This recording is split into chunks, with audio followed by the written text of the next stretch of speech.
늙어서 혼자 사는 게 무서웠던 김할머니. 결국 외로움을 견디지 못하고 재혼을 선택했습니다. 하지만 그 순간 그녀의 인생은 지옥으로 떨어졌습니다.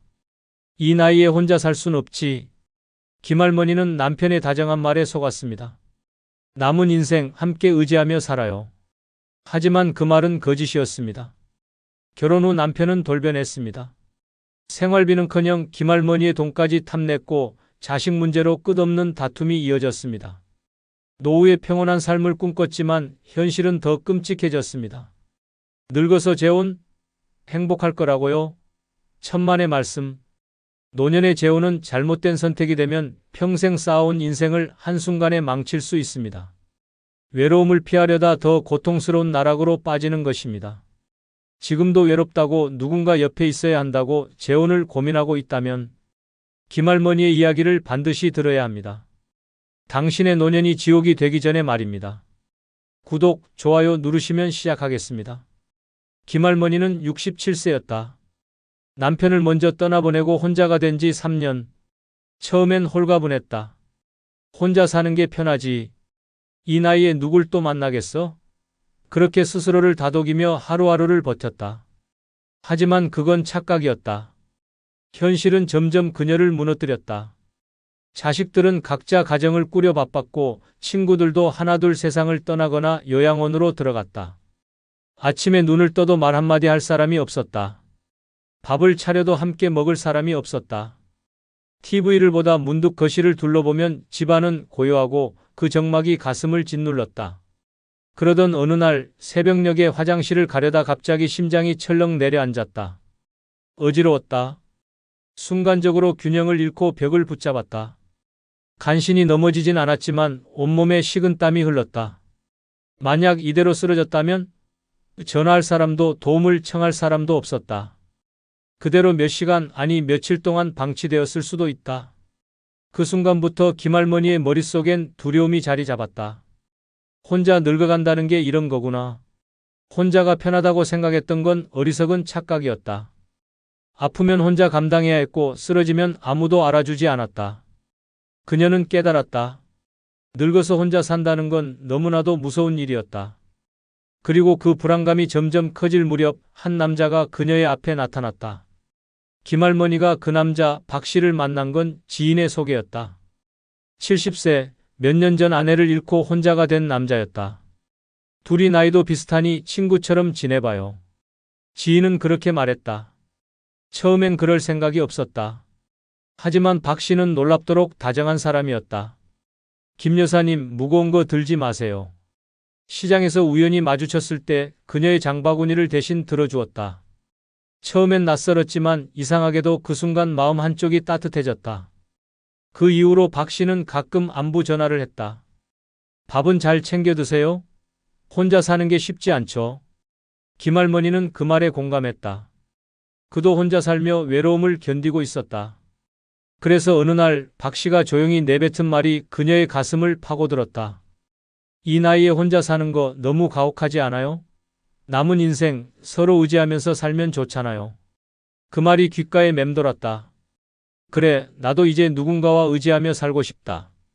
그녀는 흔들리기 시작했다. 그리고 그날 밤 처음으로 진지하게 재혼을 고민했다. 이 사람이랑 같이 있으면 더 이상 혼자일 필요 없겠지? 하지만 그녀는 몰랐다. 그 선택이 평온했던 그녀의 노후를 지옥으로 끌고 갈 줄은. 3편 재혼을 결심한 김할머니, 그러나 그녀는 몰랐다. 박 씨는 계속해서 다정했다. 김할머니가 아프다고 하면 약을 사서 집 앞까지 가져다 주었고 시장에서 만나면 늘 무거운 짐을 들어주었다. 무엇보다 그와 이야기를 나누면 오랜만에 사람이 된 기분이었다. 혼자 밥을 먹을 때보다 같이 대화를 하면서 먹는 밥이 훨씬 맛있었다. 여사님, 저희 나이엔 건강이 제일 중요하죠. 저만 믿으세요. 함께 잘 살아봅시다. 그의 목소리는 따뜻했다. 그 말 한마디가 가슴을 울렸다. 그리고 어느 날 박 씨가 의미심장한 말을 꺼냈다. 우리 이제 남남처럼 지내지 말고 서로 의지하면서 살면 안 될까요?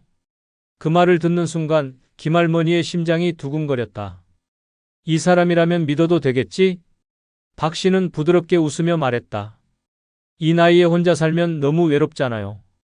함께하면 힘들 일도 줄고 서로 돌봐주면서 살면 얼마나 좋아요. 김할머니는 흔들렸다. 솔직히 두려운 마음도 있었다.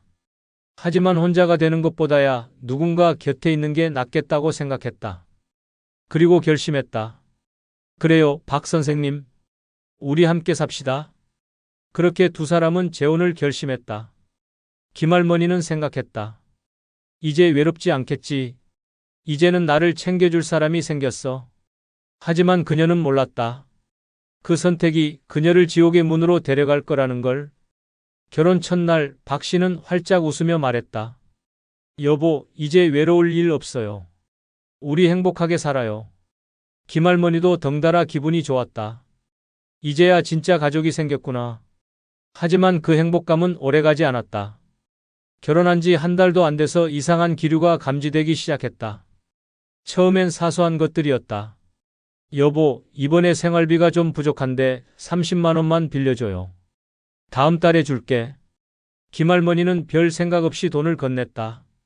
부부 사이에 이 정도야 문제될 것 없지. 그런데 그게 시작이었다.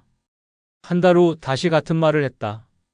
이번엔 50만 원만 도와줘요. 곧 갚을게. 그리고 한 달이 지나자 금액은 점점 커졌다. 내가 좀 투자하려고 하는데 1,000만 원만 빌려줄 수 있어? 김할머니는 순간 당황했다. 아니, 무슨 투자요? 우리가 그럴 돈이 어디 있어요? 그러자 박 씨의 표정이 순식간에 굳어졌다. 아니, 부부끼리 돈 문제도 못 도와줘? 내가 당신 돈 훔쳐가기라도 했어? 그 순간 김할머니는 가슴이 철렁 내려앉았다. 이 사람, 내가 알던 그 사람이 맞나? 그뿐만이 아니었다. 박 씨의 자식들까지 문제였다. 어느 날 박 씨의 아들이 찾아왔다. 아버지, 요즘 좀 힘들어요. 돈이 급해서 그러는데 좀 도와주시면 안 될까요? 김할머니는 듣는 순간 심장이 덜컥 내려앉았다. 그런데 더 황당한 건 박 씨였다. 자연스럽게 김할머니를 바라보며 말했다. 여보, 우리 좀 도와주자. 그래도 내 자식인데 외면할 수 없잖아. 아니, 내 자식도 아닌데 왜 내가? 김할머니는 입이 쏙 다물어졌다. 하지만 자식 문제로 다투고 싶지 않았다. 결국 그녀는 마지못해 돈을 내주었다. 그리고 그날 밤 김할머니는 심각한 고민에 빠졌다. 이거 뭔가 이상하다. 내가 재혼한 건 남편이지 그의 가족을 떠안은 게 아니잖아? 다음 날 조심스럽게 박 씨에게 말했다. 여보, 우리 각자 경제적으로 독립하는 게 좋겠어요. 돈 문제는 서로 신경 쓰지 말고요. 그러자 박 씨의 얼굴이 굳어졌다. 뭐? 부부가 돈을 따로 쓰자고? 당신 혹시 나한테 돈 뜯길까봐 그러는 거야? 김할머니는 순간 숨이 턱 막혔다. 아니, 그런 게 아니라. 아니긴 뭐가 아니야. 내가 돈 보고 결혼했냐고? 그의 눈빛이 변했다. 이전에 다정했던 모습은 사라지고 낯선 사람이 눈앞에 서 있었다. 그 순간 김할머니는 깨달았다. 나는 지금 아주 큰 실수를 했다. 하지만 이미 늦었다. 그녀는 돌이킬 수 없는 선택을 해버렸다. 결혼 후 박 씨의 진짜 모습이 드러난 건 돈 문제만이 아니었다. 이번엔 시댁 식구들이 들이닥쳤다. 어느 날 김할머니는 평소처럼 집에서 쉬고 있었다. 그런데 갑자기 초인종이 울렸다. 문을 열자 낯선 중년 여성이 서 있었다. 안녕하세요, 어머님. 저 박 선생님 딸이에요. 김할머니는 순간 당황했다. 아니, 처음 보는 사람인데 왜 이렇게 반갑지? 그녀가 들어오기도 전에 박 씨가 벌써 환하게 웃으며 손짓했다. 아이고, 우리 딸 왔어? 어서 와. 어머니랑 친하게 지내. 그리고 그날부터 김할머니의 집은 시댁들의 놀이터가 되었다. 시댁 밥상까지 차리게 하다. 박 씨의 딸은 자주 들렀다. 처음엔 가끔 오는가 싶더니 나중엔 주말마다 나타났다. 올 때마다 아버지 뭐 먹을 거 없어요? 하더니 김할머니가 밥을 차려주면 역시 어머님 손맛은 최고예요 라며 싹싹 긁어 먹었다. 문제는 그뿐이 아니었다.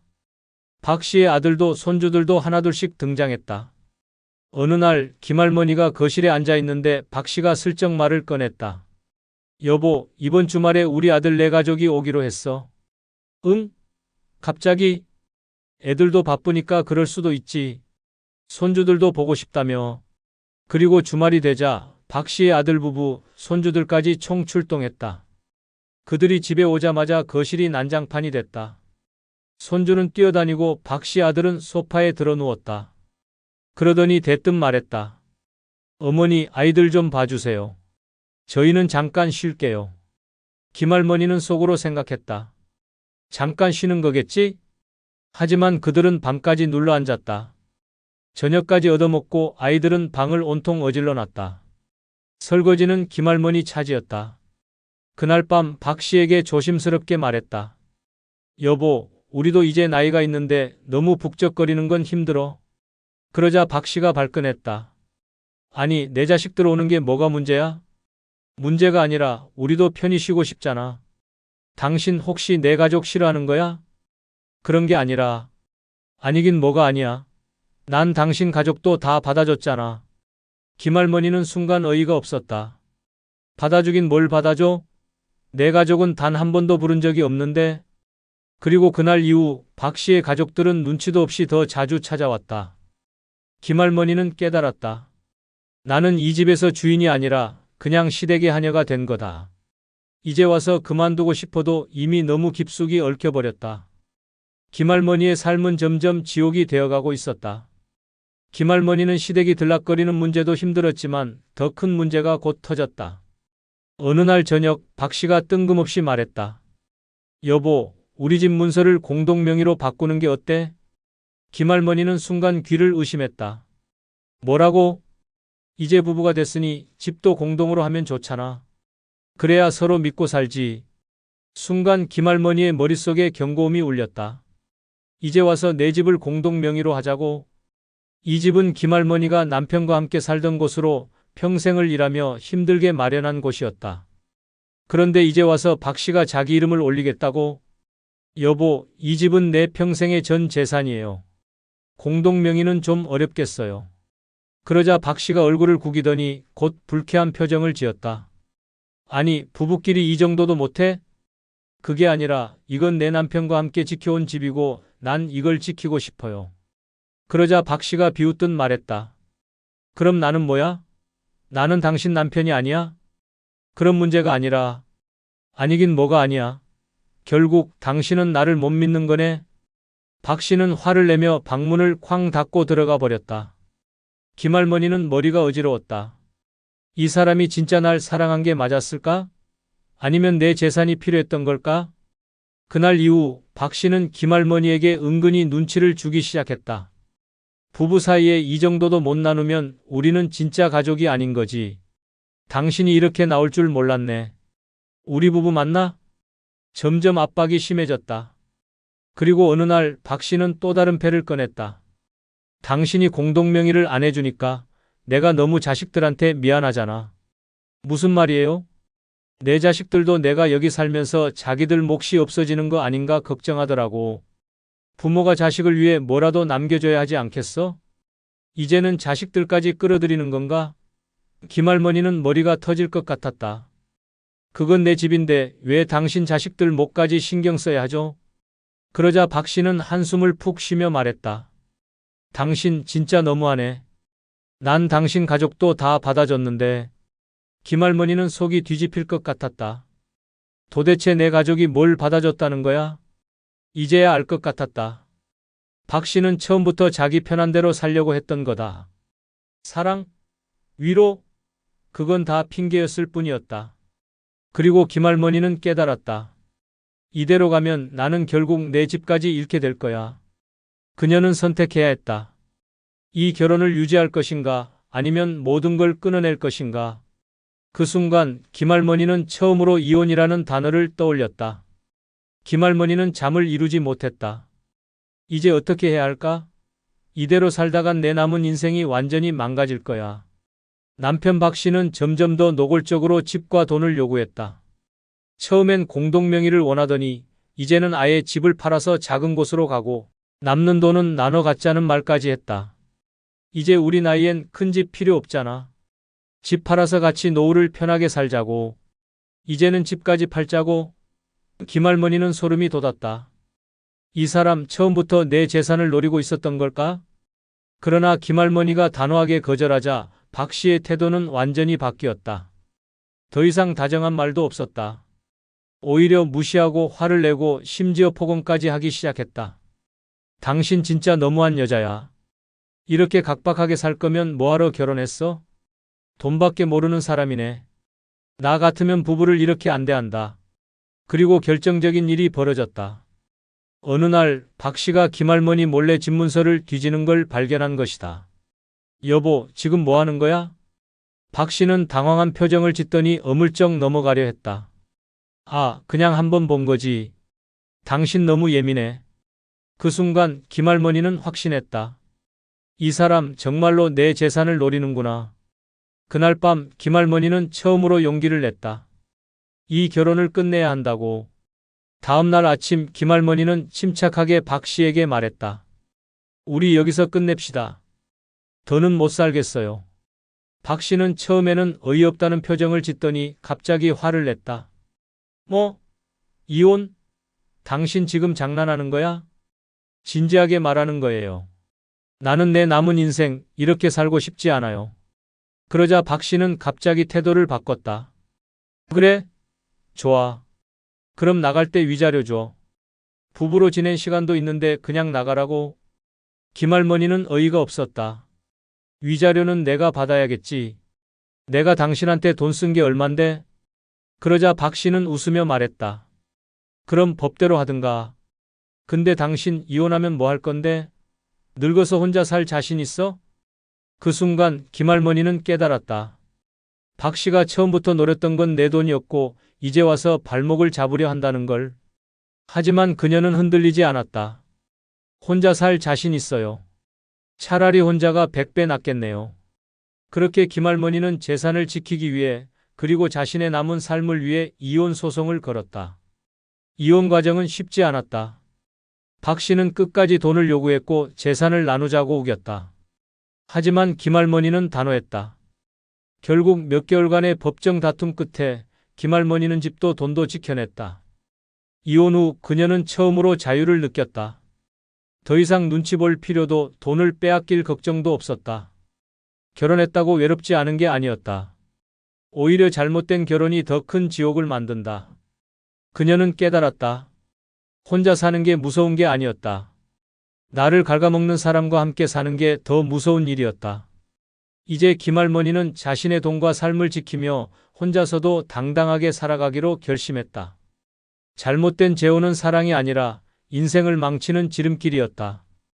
끝으로 멤버십 가입으로 후원해 주시면 다음 영상 제작에 큰 힘이 될 겁니다. 구독자 여러분 모두 새해 대박 나시길 기원합니다. 69세 박 할머니는 남편을 먼저 떠나보내고 혼자가 된 지 7년이 넘었다. 처음에는 혼자 사는 것이 편하다고 생각했다. 누구의 눈치를 볼 필요도 없었고 하고 싶은 대로 살 수 있었다. 늦게 일어나고 싶으면 늦잠을 잘 수 있었고 밥을 먹고 싶으면 먹고 아니면 말고 모든 것이 자유로웠다. 하지만 세월이 흐를수록 그 자유가 점점 무거운 외로움으로 변했다. 아침에 눈을 떠도 집안은 고요했다. 부엌에서 밥을 지어도 밥 짓는 소리만 울릴 뿐 함께 먹을 사람이 없었다. 창밖을 내다보면 지나가는 사람들은 다들 어딘가로 향하고 있었고 누구도 그녀를 찾지 않았다. 그나마 가끔 친구들과 만나는 날은 좋았다. 시장 근처 카페에서 만나 이런저런 이야기를 나누다 보면 시간 가는 줄 몰랐다. 하지만 모임이 끝나고 각자 집으로 돌아가는 순간 현실이 더욱 적막하게 다가왔다. 나도 누군가와 함께하는 삶을 살고 싶다. 그 생각이 머릿속을 떠나지 않았다. 그러던 어느 날 친구와 점심을 먹던 중 지인이 뜻밖의 제안을 했다. 박 여사, 좋은 사람 한 명 있는데 한번 만나볼래? 박 할머니는 순간 당황했다. 아이고, 이 나이에 무슨 소개야. 하지만 지인은 진지한 얼굴로 말했다. 그 사람도 혼자야. 몇 년 전에 아내를 떠나보내고 쓸쓸하게 지내고 있어. 사람 마음이라는 게 혼자서는 채워지지 않는 법이야. 그냥 밥 한 끼 먹는다고 생각하고 한번 만나봐. 박 할머니는 선뜻 대답하지 못했다. 정말 괜찮을까?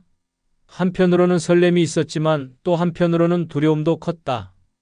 남편을 떠나보낸 후로 다른 사람과 다시 인연을 맺을 생각을 해본 적이 없었기 때문이다. 며칠 후 고민 끝에 결국 지인의 소개로 김 씨를 만나기로 했다. 약속 장소는 동네에서 조금 떨어진 작은 한정식 집이었다. 식당에 들어서자 창가 자리에 앉아있던 김 씨가 그녀를 보고 반갑게 일어섰다. 안녕하세요. 제가 먼저 와 있었습니다. 박 할머니는 어색한 미소를 지으며 자리에 앉았다. 처음 뵙겠습니다. 날씨가 참 좋네요. 그러게요. 근데 혼자면 좋은 날씨도 즐길 사람이 없죠. 김 씨의 말에 박 할머니는 순간 멈칫했다. 이 사람도 나처럼 외로운 시간을 보내고 있었구나. 대화는 예상보다 자연스럽게 흘러갔다. 김 씨는 박 할머니가 말할 때마다 고개를 끄덕이며 귀 기울였고 자신의 이야기도 솔직하게 들려주었다. 아내가 떠난 지 5년이 넘었어요. 처음엔 혼자가 오히려 편하다고 생각했죠. 그런데 시간이 지나니까 사람이 참 허전하더라고요. 그 마음 저도 알아요. 처음엔 혼자 사는 게 자유로웠는데 어느 순간부터 집이 너무 조용하게 느껴지더라고요. 김 씨는 씁쓸한 미소를 지으며 말했다. 집에 가면 텔레비전 소리만 울리고 밥을 먹어도 맛을 모르겠고 누구랑 이야기를 나누고 싶어도 마땅한 사람이 없고요. 가족들은 다 자기들 살기 바쁘니까. 그 말이 이상하게 가슴 깊이 파고들었다. 이 사람도 나처럼 외로움을 견디고 있었구나. 김 씨는 자상했다. 함께 장을 보러 가고 공원에서 산책을 하고 차를 마시며 이런저런 이야기를 나누는 것만으로도 박 할머니는 오랜만에 살아있는 기분이 들었다. 이렇게 같이 있으니까 젊은 시절로 돌아간 것 같아요. 김 씨도 미소를 지으며 손을 내밀었다. 이제 혼자 살 필요 없어요. 우리 남은 인생 서로 기대면서 살면 어떨까요? 그 순간 박 할머니는 흔들렸다. 이 사람과 함께라면 남은 인생이 외롭지 않겠지. 그리고 결국 그녀는 결심했다. 그래요, 우리 함께 삽시다. 그렇게 두 사람은 재혼을 했다. 박 할머니는 행복했다. 이제는 혼자가 아니었다. 따뜻한 밥을 함께 먹을 사람이 있었고 아침에 눈을 뜨면 반갑게 인사해 줄 사람이 있었다. 결혼 후 박 할머니는 오랜만에 따뜻한 일상을 되찾았다. 혼자 먹던 밥상이 이제는 두 사람의 온기로 가득했고 아침마다 나누는 짧은 대화도 그녀의 하루를 기분 좋게 만들었다. 김 씨는 다정한 사람이었다. 작은 일에도 고맙다고 말했고 손을 꼭 잡아주며 이 나이에 이렇게 함께할 사람이 있다는 게 얼마나 큰 복인지 모른다고 했다. 두 사람은 마치 젊은 연인처럼 지냈다. 날이 좋으면 근처 공원으로 나가 함께 걸었다. 걸을 때마다 김 씨는 자연스럽게 박 할머니의 손을 잡았다. 처음엔 어색했지만 손을 꼭 맞잡고 걷는 그 감촉이 따뜻하고 편안하게 느껴졌다. 이렇게 손을 잡고 걸으니 마음이 편안하네요. 우리 나이쯤 되면 누가 손잡아줄 사람도 없잖아요. 이렇게 함께 있는 것만으로도 고맙지 않아요? 박 할머니는 가만히 고개를 끄덕였다. 누군가의 체온을 느낀다는 것이 이렇게 큰 안정감을 주는지 몰랐다. 시장에서 장을 볼 때도 두 사람은 즐거웠다. 서로 먹고 싶은 음식을 골라 장바구니에 담고 계산할 때는 서로 먼저 내겠다고 실랑이를 벌이기도 했다. 이거 내가 낼게요. 아니, 지난번에도 내가 냈잖아요. 이번엔 내가 내요. 그러면서도 웃으며 서로 양보하는 모습이 자연스러웠다. 김 씨는 가끔 몰래 그녀가 좋아하는 찹쌀 도넛을 사서 주머니에 넣어두었다가 박 할머니에게 건넸다. 이거 당신 좋아하는 거잖아. 당신이 맛있게 먹는 거 보면 나도 기분 좋아요. 박 할머니는 도넛을 받아들고 미소 지었다. 이런 사소한 배려가 오랜만에 느껴보는 설렘처럼 다가왔다. 저녁이면 둘은 나란히 앉아 TV를 보며 이야기를 나눴다. 드라마 속 주인공들이 싸우거나 감동적인 장면이 나오면 함께 웃고 때로는 눈시울이 붉어지기도 했다. 저 남자는 왜 저렇게 답답할까요? 그러게 내가 다 속이 터지네. 그러다 문득 김 씨가 다정하게 그녀의 어깨를 감싸며 말했다. 당신이랑 이렇게 나란히 앉아서 TV를 보니 참 좋아요. 그냥 마음이 편하네. 박 할머니는 조용히 김 씨의 손을 잡았다. 따뜻한 온기가 전해졌다. 나도 그래요.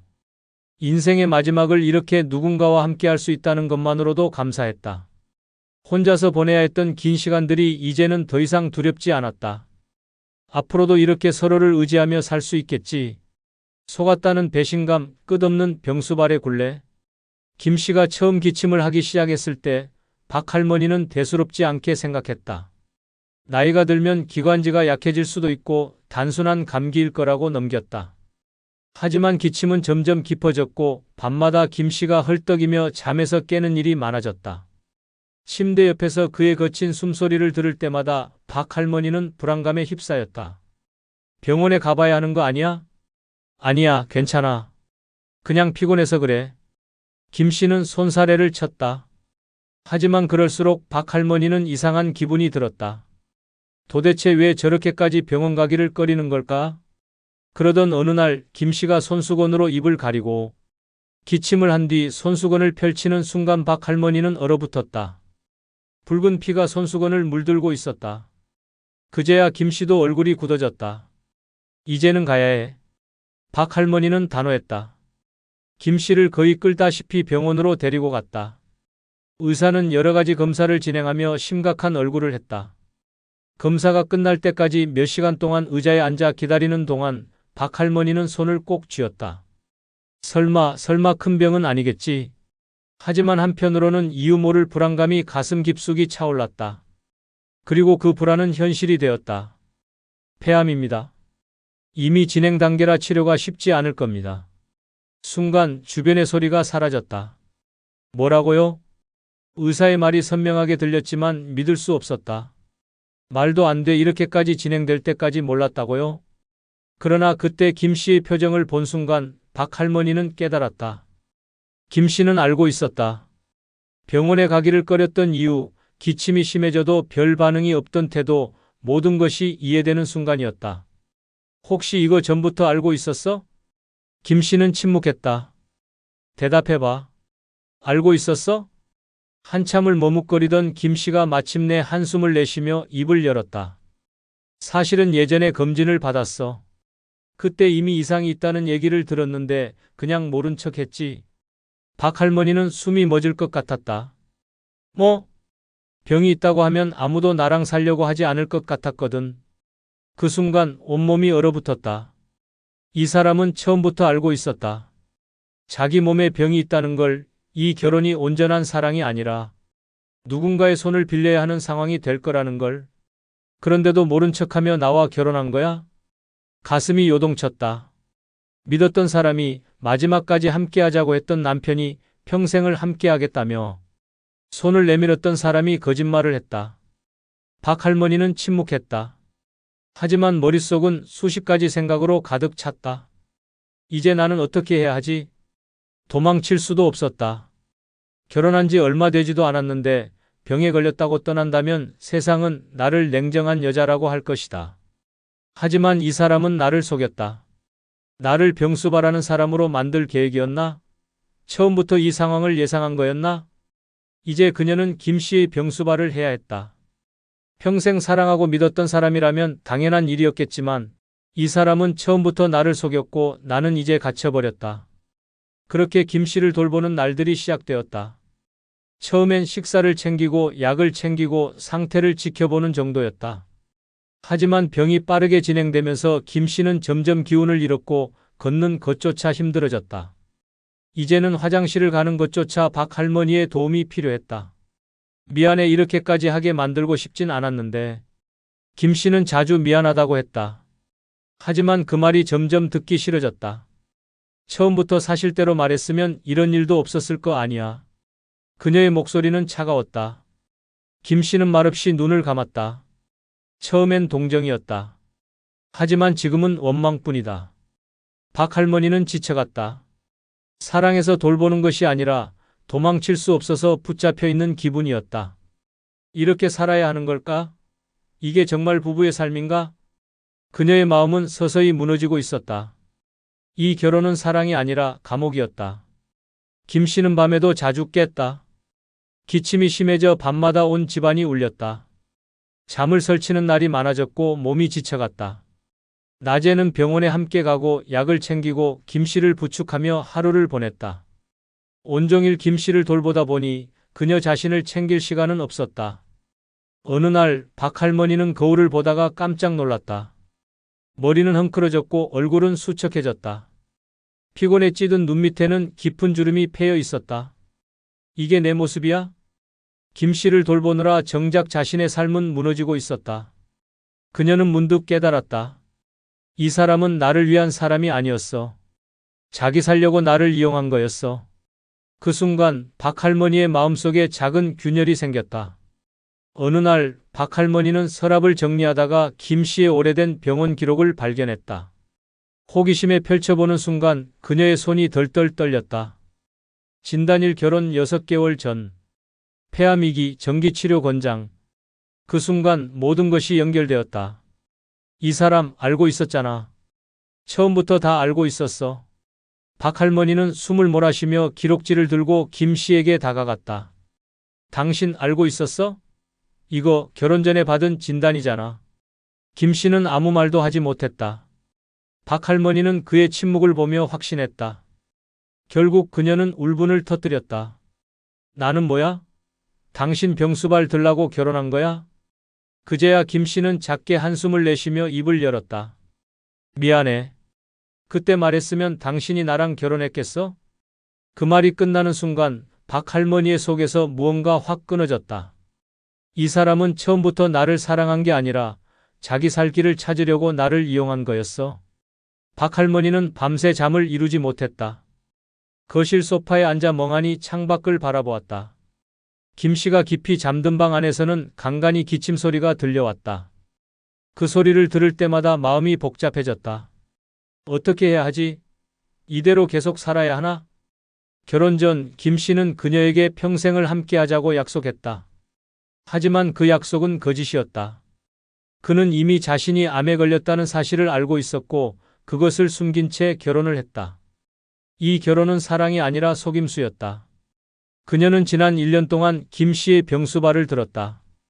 하루 종일 그의 몸을 챙기고 약을 챙기고 병원에 데려갔다. 김 씨가 힘들어할 때마다 함께 울었고 앞으로 나아질 거라 믿으며 위로했다. 하지만 이제는 다르게 보였다. 이건 부부로서의 헌신이 아니라 나 혼자 희생하는 삶이야. 박할머니는 주위를 둘러보았다. 거실에는 정리되지 않은 빨래가 쌓여 있었고 거울 속 그녀의 얼굴은 한눈에 봐도 피로와 스트레스로 가득 차 있었다. 거칠어진 피부, 깊어진 주름, 초췌한 표정. 이게 정말 내가 원했던 삶일까? 그녀는 김 씨를 사랑했었다. 하지만 사랑이라는 이유로 자신의 삶을 희생해야 할 이유는 없었다. 이 사람은 나를 속였고 그 대가를 내가 치르고 있었다. 그녀는 결심했다. 더 이상 이대로 살 수 없었다. 김 씨의 병을 걱정하기 전에 이제는 자신의 삶을 지켜야 했다. 다음 날 아침 김 씨가 힘겹게 몸을 일으키며 물었다. 어제 어디 갔었어? 밤에 안 보이길래. 박할머니는 조용히 그를 바라보았다. 이제까지와는 다른 눈빛이었다. 당신과 할 얘기가 있어. 김 씨는 그녀의 표정을 보고 순간 불안해하는 기색이 역력했다. 왜 그래? 무슨 일인데? 박할머니는 차분하게 입을 열었다. 우리 이혼해. 김 씨는 순간 말을 잃었다. 기침을 하려다 멈추고 믿을 수 없다는 듯이 그녀를 바라보았다. 뭐라고? 이제 더 이상은 못하겠어. 당신을 미워하는 건 아니야. 하지만 나는 내 인생을 지키고 싶어. 당신은 나를 속였고 나는 그 대가를 치르며 살았어. 이제 그만할래. 김 씨는 얼굴이 하얗게 질렸다. 아니, 그게 지금 이 상황에서 나를 버리겠다는 거야? 박할머니는 흔들리지 않았다. 당신이 나를 속인 순간부터 이미 나는 혼자였어. 김 씨는 필사적으로 그녀를 붙잡으려 했다. 내가 잘못했어. 정말 미안해. 하지만 이제 와서 나를 떠나면 난 혼자 남아야 해. 그 말에 박할머니는 깊은 한숨을 쉬었다. 나는 이미 혼자였어. 당신이 날 속였을 때부터. 이제 그녀는 후회하지 않았다. 사랑이라는 이름으로 희생하는 삶을 끝내고 자신의 삶을 되찾아야 했다. 김 씨는 침대에 걸터앉아 박할머니를 바라보았다. 그의 얼굴에는 당혹감과 불안함이 가득했다. 지금 농담하는 거지? 이혼이라니 당신이 나를 이렇게 버리겠다고? 박할머니는 흔들림 없이 김 씨를 바라보았다. 버리는 게 아니야. 난 이제 내 인생을 찾으려는 거야. 김 씨는 필사적으로 변명했다. 내가 처음부터 병을 숨긴 건 잘못했어. 하지만 난 당신을 사랑했어. 나 혼자 죽어가는 게 무서웠어. 당신이 곁에 있어 주길 바랐어. 그 말을 듣는 순간 박 할머니는 헛웃음을 터뜨렸다. 그래, 당신은 나를 사랑했겠지. 하지만 그 사랑 안에는 거짓이 있었어. 당신은 나를 속였고 나는 그 대가로 당신의 병수발을 들어야 했어. 그게 부부라고 생각해? 김 씨는 아무 말도 하지 못했다. 난 이제 깨달았어. 이건 사랑이 아니라 내 인생을 갉아먹는 희생이었어. 김 씨는 마지막으로 애원했다. 나 혼자 남으면 어떡하라고 제발 가지 마. 박 할머니는 더 이상 흔들리지 않았다. 이제 내 인생을 살고 싶어. 난 더 이상 누구의 희생양이 되고 싶지 않아. 그녀는 이미 마음을 정리한 상태였다. 더 이상 동정도 미련도 없었다. 그녀는 이 집을 떠나기로 했다. 짐을 싸는 동안 김 씨는 계속 그녀를 붙잡으려 했다. 하지만 박 할머니는 단호했다. 그녀는 작은 가방 하나만 들고 문 앞에 섰다. 잘 있어. 당신도 남은 시간 이제라도 솔직하게 살아. 그리고 문을 열었다. 밖으로 나서자 신선한 공기가 얼굴을 스쳤다. 밤마다 병간호로 지쳐있던 몸이 순간 가벼워지는 기분이었다. 그녀는 다시는 뒤돌아보지 않았다. 집을 떠나는 순간 그녀는 깨달았다. 사랑이란 서로를 속이며 묶어두는 것이 아니라 함께 있어도 자유로운 것이어야 했다. 이제 그녀는 자유였다. 그리고 앞으로 남은 인생 누구에게도 휘둘리지 않을 것이었다. 나이 들면 누구나 한 번쯤 이런 생각을 합니다. 내가 이렇게 열심히 살아왔는데 결국 남는 게 뭔가? 젊었을 땐 가족을 위해, 친구와의 관계를 위해 일하느라 정신없이 달려왔습니다. 하지만 시간이 지나면서 하나둘 곁을 떠나고 결국 혼자가 되는 순간이 찾아옵니다. 문제는 그때입니다. 준비 없이 맞이하는 노후는 재앙과도 같습니다. 돈이 없으면 삶이 비참해지고 건강이 나빠지면 남에게 의존해야 하며 외로움까지 덮쳐오면 정신적으로 무너질 수밖에 없습니다. 이 세 가지가 없으면 노후는 지옥이 됩니다. 슬프지만 현실입니다. 젊을 땐 몰라도 나이 들면 선택지가 없습니다. 그때 가서 후회해도 소용없습니다. 지금 당장 준비해야 합니다. 노후에 이 세 가지만 제대로 갖춰놓으면 혼자 살아도 절대 불행하지 않습니다. 오히려 누구보다 자유롭고 평온한 삶을 누릴 수 있습니다. 하지만 이걸 놓치면 돌이킬 수 없는 위기가 찾아옵니다. 지금부터 그 세 가지를 알려드리겠습니다. 끝까지 집중해서 들어주시기 바랍니다. 첫 번째, 외로움은 노인을 서서히 죽입니다. 노후의 가장 무서운 것은 가난도 병도 아닙니다. 진짜 가장 끔찍한 것은 외로움입니다. 돈이 있어도 건강이 좋아도 혼자 남겨지면 삶이 무너집니다. 젊었을 때는 친구도 많고 가족도 곁에 있지만 나이가 들면 하나둘씩 사라집니다. 결국 혼자 남는 순간이 반드시 찾아옵니다. 문제는 그때부터 시작됩니다. 말 한마디 나눌 사람이 없으면 삶의 의미가 사라집니다. 하루 종일 집 안에만 있고 TV나 스마트폰만 보면서 시간을 때우다 보면 점점 무기력해집니다. 이런 생활이 반복되면 우울증이 찾아옵니다. 우울증은 노인을 서서히 망가뜨립니다. 식욕이 줄어들고 잠도 제대로 못 자고 결국 몸까지 병들게 만듭니다. 고독사가 괜히 나오는 이야기가 아닙니다. 매년 수천 명의 노인이 아무도 모르게 홀로 세상을 떠납니다. 심지어 몇 달이 지나서야 발견되는 경우도 있습니다. 죽어서도 아무도 찾아오지 않는 삶, 이것이 외로움의 끝입니다. 더 무서운 것은 외로움은 돈으로 해결되지 않는다는 것입니다. 비싼 요양원을 가도 좋은 집에서 살아도 곁에 사람이 없으면 결국 외롭습니다. 가족이 있다고 안심해서도 안 됩니다. 자식들은 각자의 삶을 살아가고 친구들도 점점 세상을 떠나면서 결국 혼자가 됩니다. 그렇다면 어떻게 해야 할까요? 노후를 대비할 때 반드시 외로움을 피할 방법을 준비해야 합니다. 인간관계를 미리 정리하고 평생 함께할 수 있는 사람을 만들어야 합니다. 취미 활동을 가지거나 동호회나 모임에 나가서 사회적 관계를 유지해야 합니다. 혼자 살더라도 완전히 고립되지 않는 방법을 찾아야 합니다. 노후의 가장 끔찍한 삶은 누구에게도 필요 없는 존재가 되는 것입니다. 돈도 있고 건강도 있지만 외로워서 하루하루가 지옥 같은 사람도 많습니다. 반대로 돈이 많지 않아도 건강이 조금 안 좋아도 주변에 사람들이 있고 함께 할 수 있는 관계가 있다면 삶은 훨씬 행복해집니다. 지금 당장은 외로움이 무섭지 않을 수도 있습니다. 하지만 나이가 들면 외로움은 가장 큰 적이 됩니다. 인간은 결국 관계 속에서 살아가는 존재입니다. 아무도 찾지 않는 삶, 혼자서 모든 것을 감당해야 하는 삶은 지옥과 다름없습니다. 노후를 제대로 준비하려면 돈과 건강뿐만 아니라 외로움을 피할 방법도 반드시 마련해야 합니다. 인간관계를 방치하면 결국 혼자가 되고 그 순간부터 삶은 무의미해집니다. 외로움을 막을 방법을 지금부터 준비해야 합니다. 늦기 전에 고립되지 않을 길을 찾아야 합니다. 그럼 외로운 노인의 비참했던 실제 사례 한 편을 소개해 드리겠습니다. 서울의 한 원룸에서 82세의 김모 씨가 사망한 지 한 달이 지나서야 발견되었습니다. 관리비가 몇 달째 미납되고 이웃들이 악취를 신고하면서 경찰이 문을 열었을 때 그는 이미 싸늘한 시신이 되어 있었습니다. 그를 찾는 사람은 아무도 없었습니다. 김 씨는 한때 가정을 꾸렸고 직장 생활도 성실하게 했습니다. 하지만 배우자가 먼저 세상을 떠나고 자식들은 연락이 뜸해졌습니다. 가족이 있다고 해도 결국 혼자가 되는 순간이 왔습니다. 친구들도 하나둘 세상을 떠나면서 그는 점점 고립되었습니다. 더 이상 나갈 이유가 없었습니다. 대화할 사람도 찾아갈 곳도 없었습니다. 하루 종일 텔레비전을 보면서 시간을 보냈고 가끔 시장에 가는 것이 유일한 외출이었습니다. 그러나 어느 날부터는 그것마저 귀찮아졌습니다. 혼자 사는 것이 점점 익숙해졌고 외로움이 당연한 것이 되었습니다. 그러던 어느 날 김 씨는 집 안에서 쓰러졌습니다. 몸이 아팠지만 도움을 요청할 사람이 없었습니다. 핸드폰은 배터리가 나가 있었고 밖에 나갈 힘도 없었습니다. 결국 그는 혼자서 누구의 도움도 받지 못한 채 숨을 거두었습니다. 이것이 외로운 노인의 현실입니다. 돈이 있어도 건강이 조금 남아 있어도 주변에 사람이 없으면 결국 이렇게 됩니다.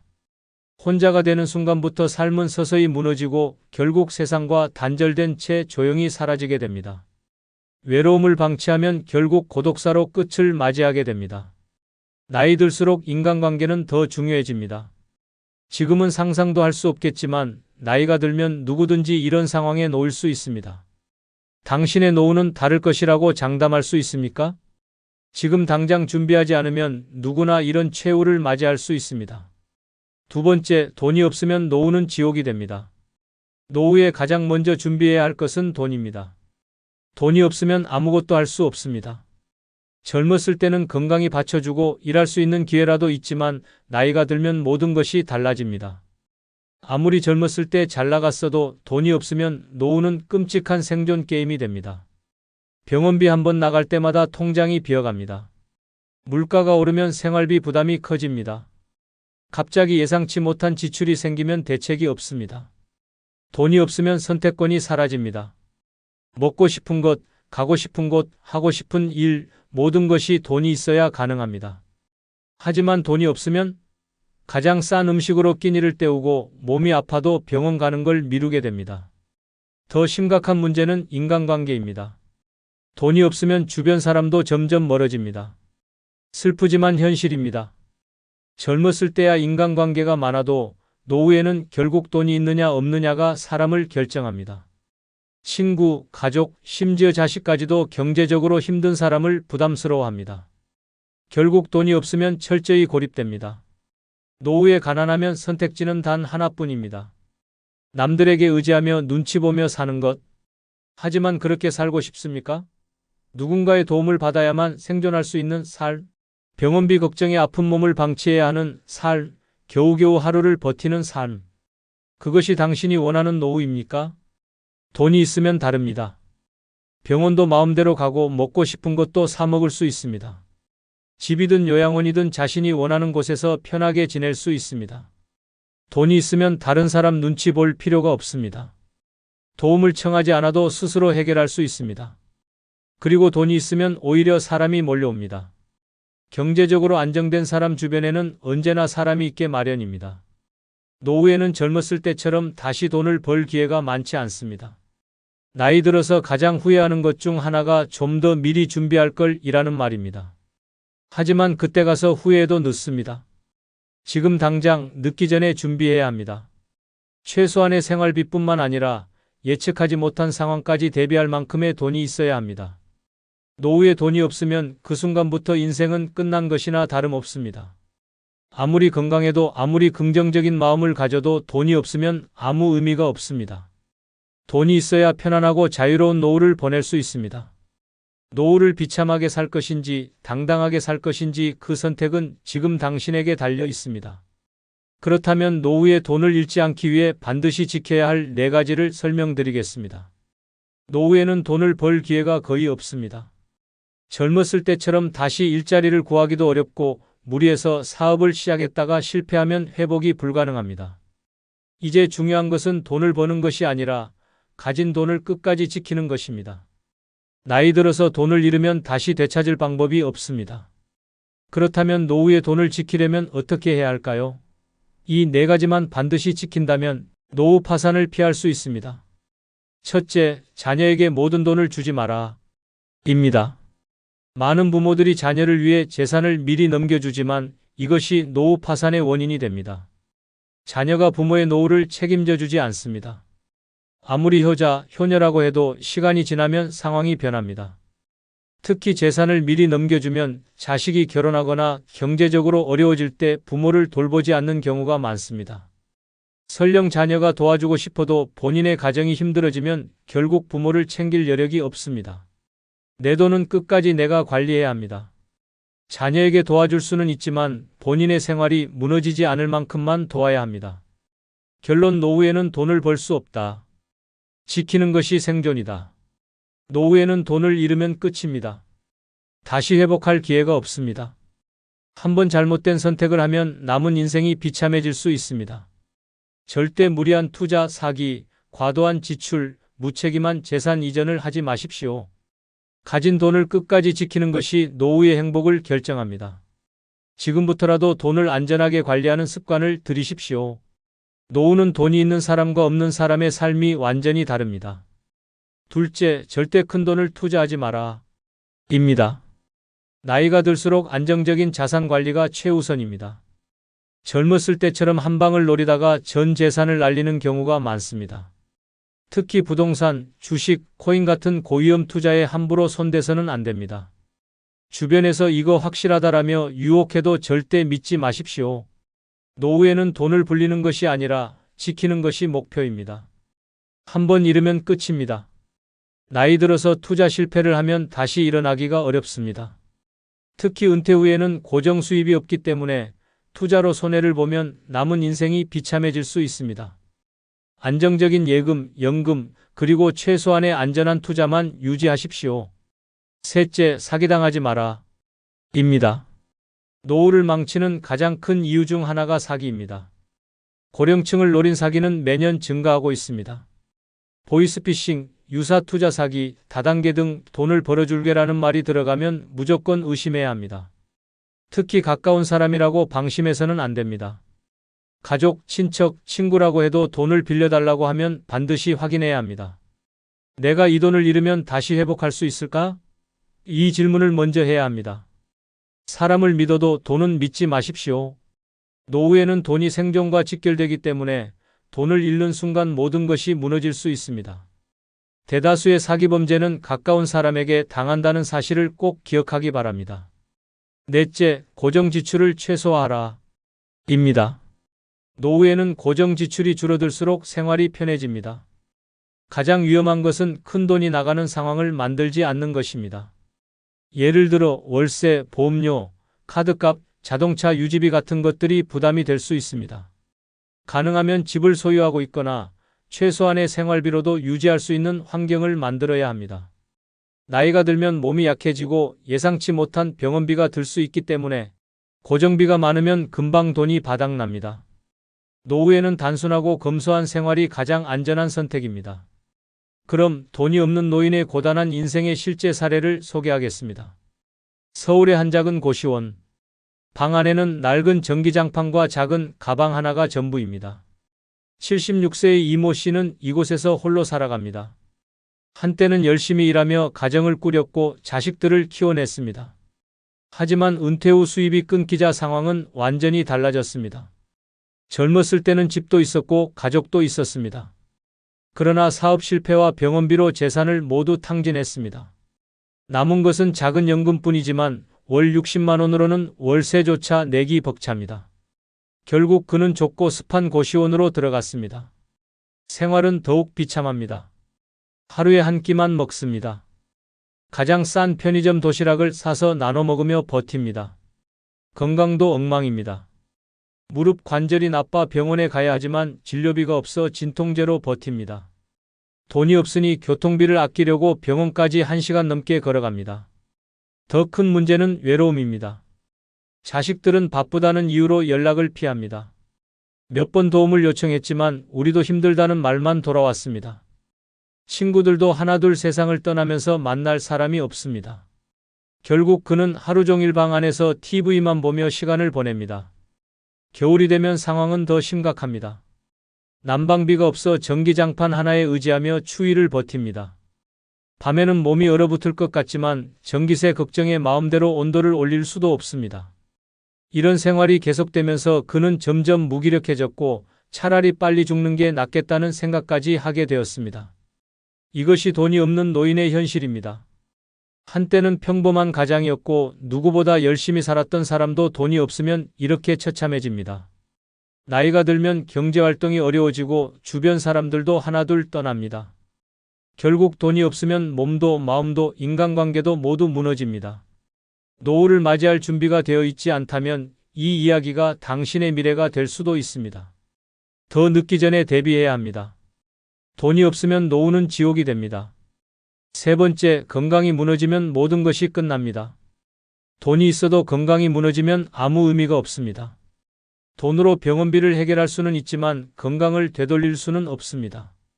노후의 가장 무서운 것은 경제적 어려움이 아니라 건강이 무너지는 순간입니다. 건강이 나빠지면 혼자서 아무것도 할 수 없습니다. 누군가의 도움을 받아야 하고 결국 자신의 삶을 통째로 잃어버리게 됩니다. 젊었을 때는 아파도 금방 회복됩니다. 하지만 나이가 들면 작은 질병도 치명적입니다. 한번 쓰러지면 다시 일어나기가 어렵습니다. 병원에 눕는 순간 스스로 할 수 있는 일이 아무것도 없어집니다. 가장 끔찍한 것은 몸이 불편해지면 자유도 사라진다는 것입니다.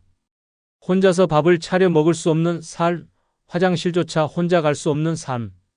이런 현실이 다가오면 자존심도 존엄도 모든 것이 무너집니다. 결국 남에게 의존해야 하는데 누가 끝까지 돌봐줄까요? 자식도 친척도 친구도 결국 자기 인생이 바쁩니다. 요양병원이나 요양원에 들어가야 하지만 그곳에서의 삶이 행복할까요? 몸이 불편한 순간부터 내 삶의 결정권은 사라집니다. 더욱 무서운 것은 고독사입니다. 건강을 챙기지 않으면 결국 누군가가 발견해 줄 때까지 방 안에서 홀로 죽음을 맞이하는 사람이 됩니다. 실제로 매년 수천 명이 혼자 살다가 세상을 떠납니다. 몸이 불편해도 움직일 수 없으면 그 순간부터 생존 자체가 불가능해집니다. 하지만 건강을 지키면 노후는 완전히 달라집니다. 몸이 건강하면 혼자서도 충분히 자유롭고 행복하게 살 수 있습니다. 여행도 가고 취미 생활도 하고 맛있는 음식도 즐길 수 있습니다. 건강한 사람은 사람들과의 관계에서도 주도권을 잡습니다. 누구도 병약한 사람과 어울리고 싶어 하지 않습니다. 건강한 사람이 모임에서도 중심이 되고 노후에도 활발하게 생활할 수 있습니다. 건강은 미리 준비해야 합니다. 나이 들어서 후회해도 늦습니다. 지금부터라도 운동을 하고 식습관을 바꾸고 건강검진을 챙겨야 합니다. 나이 들면 자연스럽게 건강이 나빠진다고 생각하면 안 됩니다. 관리를 하지 않아서 나빠지는 것입니다. 건강을 챙기지 않으면 돈이 있어도 무의미하고 사람도 떠나고 결국 노후는 끔찍한 나락으로 떨어지게 됩니다. 노후를 대비하는 데 있어 돈보다 더 중요한 것이 건강입니다. 돈이 있으면 편하게 살 수는 있지만 건강이 없으면 결국 아무것도 할 수 없습니다. 건강이 망가지면 선택권이 사라지고 결국 누군가의 도움 없이는 하루도 살아갈 수 없는 처지가 됩니다. 노후를 자유롭게 살고 싶다면 반드시 건강을 지켜야 합니다. 그럼 건강을 잃은 노인의 실제 사례 한 편을 소개하겠습니다. 77세의 박모 씨는 한때 건강을 자신하던 사람이었습니다. 젊었을 때는 병원 갈 일도 없었고 나이 들어서도 특별히 아픈 곳이 없었습니다. 하지만 건강은 한순간에 무너졌습니다. 70세가 넘어서부터 몸이 점점 무거워졌습니다. 무릎이 아파도 참고 지냈고 가끔 숨이 차도 대수롭지 않게 생각했습니다. 그러다 갑자기 쓰러졌습니다. 뇌졸 중이었습니다. 병원으로 옮겨졌지만 이미 한쪽 마비가 진행되어 있었습니다. 그때부터 그의 인생은 완전히 바뀌었습니다. 혼자서는 움직일 수 없고 누군가의 도움이 없으면 밥조차 먹기 어려운 상태가 되었습니다. 자식들은 바쁘다는 이유로 자주 오지 않았고 결국 그는 요양원으로 보내졌습니다. 요양원 생활은 상상 이상으로 비참했습니다. 하루 종일 침대에 누워있고 정해진 시간에 주는 밥을 먹으며 같은 공간에서 같은 일상을 반복했습니다. 자유가 없었습니다. 나가고 싶어도 못 나가고 하고 싶은 일이 있어도 할 수 없었습니다. 가장 괴로운 것은 존엄성을 잃는 것이었습니다. 혼자 화장실도 못 가고 몸을 씻는 것도 남의 도움을 받아야 했습니다. 밤마다 이렇게 살 바엔 차라리라는 생각이 들었습니다. 건강만 유지했더라면 이렇게까지 비참해지지는 않았을 것입니다. 이것이 건강을 잃은 노인의 현실입니다. 건강이 없으면 돈도 가족도 자존심도 다 소용없습니다. 움직일 수 없는 순간부터 삶은 자신이 아닌 남들의 손에 맡겨집니다. 건강을 지키지 않으면 누구에게도 환영받지 못하는 처지가 될 수 있습니다. 이런 노후를 원하십니까? 지금 준비하지 않으면 당신의 미래가 될 수도 있습니다. 오늘 영상이 조금이라도 도움이 되셨다면 멤버십 가입 부탁드립니다. 앞으로 더 도움이 되는 영상으로 보답하겠습니다. 나이가 들면 혼자가 외롭고 그래서 재혼을 고민하는 사람들이 많습니다. 하지만 재혼 정말 신중하게 생각해야 합니다. 왜냐고요? 잘못된 재혼은 외로움보다 훨씬 더 끔찍한 지옥을 불러올 수 있기 때문입니다. 주위를 둘러보세요. 재혼하고 후회하는 사람들이 한둘이 아닙니다. 처음엔 함께하면 든든할 것 같았는데 현실은 정반대였습니다.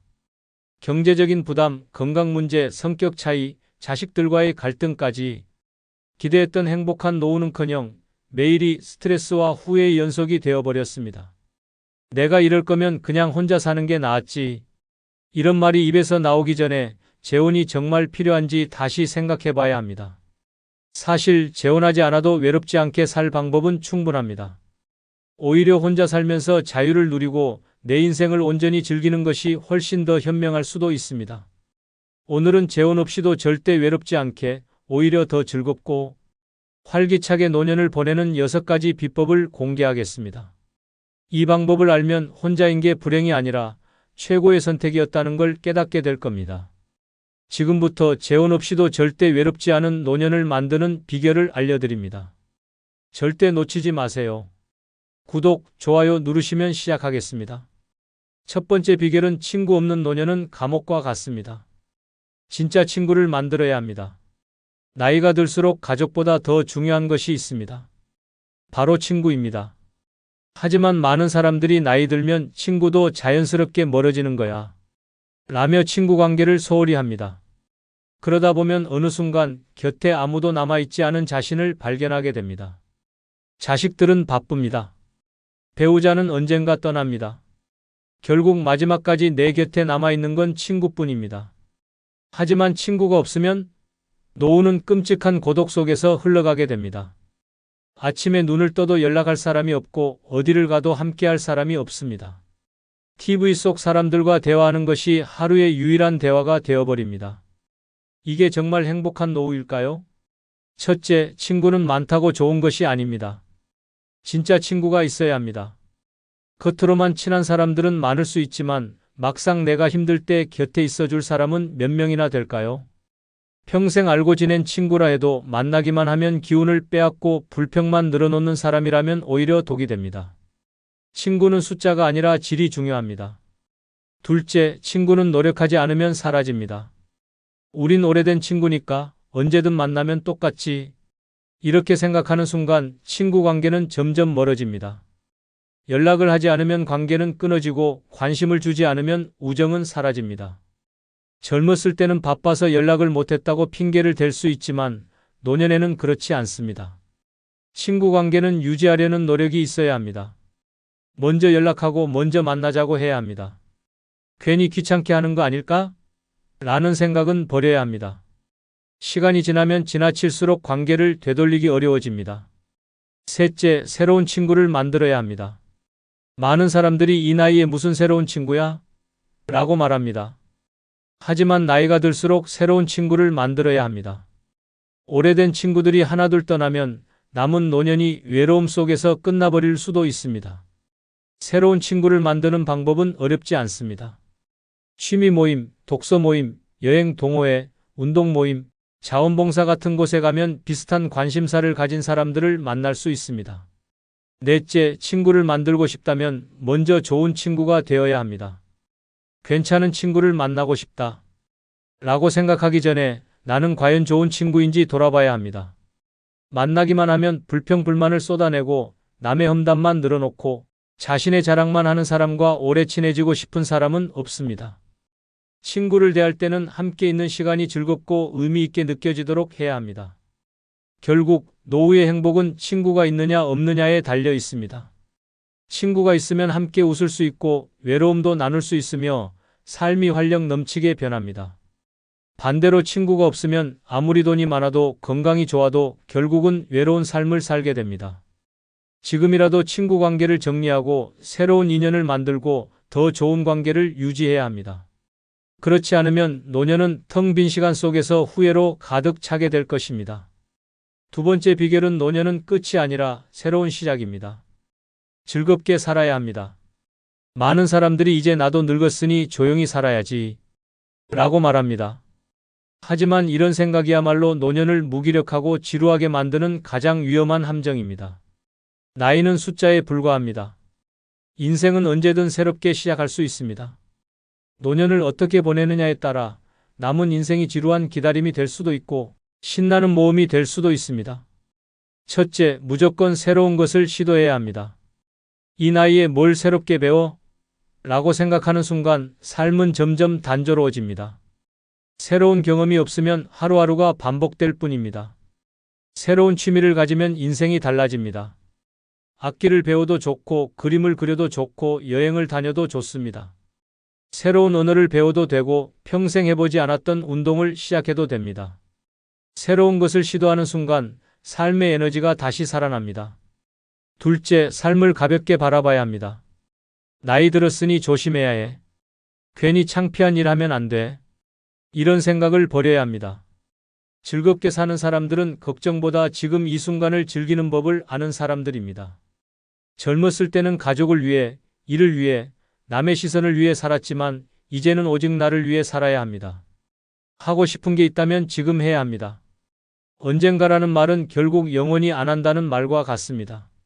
셋째, 작은 것에서 행복을 찾아야 합니다. 많은 사람들이 큰 이벤트가 있어야만 즐겁다 라고 생각합니다. 하지만 노년의 삶은 소소한 행복이 쌓여야 합니다. 맛있는 음식을 먹는 것, 햇살 좋은 날 산책하는 것, 좋은 음악을 듣는 것, 예쁜 옷을 입고 거울을 보는 것, 이런 작은 기쁨들을 즐길 줄 알아야 합니다. 행복은 멀리 있지 않습니다. 지금 이 순간 내가 즐거움을 찾으려는 마음만 있다면 어디서든 행복해질 수 있습니다. 넷째, 웃음을 잃으면 인생도 재미없어집니다. 나이가 들면 점잖아야 한다 라고 생각하는 것은 착각입니다. 점잖은 것도 좋지만 마음껏 웃을 수 있는 것이 더 중요합니다. 유머를 즐기고 가볍게 농담을 주고받고 사소한 일에도 크게 웃을 줄 알아야 합니다. 웃음이 많아지는 순간 인생도 가벼워지고 건강도 좋아집니다. 결국 노년을 어떻게 보내느냐는 스스로 선택하는 것입니다. 늙었으니 이제 조용히 살아야지 라고 생각하면 하루하루가 지루하고 의미 없이 흘러갑니다. 하지만 남은 인생을 더 신나게 살아야지 라고 생각하면 새로운 도전이 기다리고 있습니다. 노년은 끝이 아닙니다. 지금이야말로 진짜 나를 위해 살아야 할 시간입니다. 세 번째 비결은 갑자기 아플 때를 항상 대비해야 합니다. 나이가 들수록 언제 어디서 갑자기 몸이 아플지 모릅니다. 혼자 살고 있다면 더욱 대비가 필요합니다. 아무리 건강을 관리해도 예상치 못한 일이 생길 수 있습니다. 갑자기 어지러움이 몰려오거나 가슴이 답답해지거나 극심한 통증이 찾아온다면 어떻게 해야 할까요? 미리 준비하지 않으면 위급한 순간에 제대로 대처하지 못하고 큰일을 겪을 수도 있습니다. 첫째, 긴급 연락망을 만들어 두어야 합니다. 갑자기 몸이 아플 때 즉시 연락할 수 있는 사람을 정해두는 것이 중요합니다. 가까운 가족, 믿을 만한 친구, 이웃 등 최소 23명은 확보해야 합니다. 이들의 전화번호를 휴대전화 단축번호로 설정하고 집 전화기에도 메모해 두어야 합니다. 혹시 휴대전화를 사용할 수 없는 상황을 대비해 눈에 잘 보이는 곳에 연락처를 적어두는 것도 필요합니다. 둘째, 119 신고 방법을 숙지해야 합니다. 갑자기 의식을 잃거나 극심한 통증이 느껴질 때는 시간을 지체하면 안 됩니다. 혼자 있을 때라도 즉시 119에 신고할 수 있도록 연습해야 합니다. 스마트폰에는 음성 명령 기능을 설정해두면 손을 쓰기 어려운 상황에서도 119 불러줘라고 말하는 것만으로도 신고가 가능합니다. 또한 미리 응급 의료 정보를 휴대전화에 등록해두면 구조대가 왔을 때 빠르게 대처할 수 있습니다. 셋째, 응급키트와 비상약을 준비해야 합니다. 집에는 반드시 응급키트를 구비해 두어야 합니다.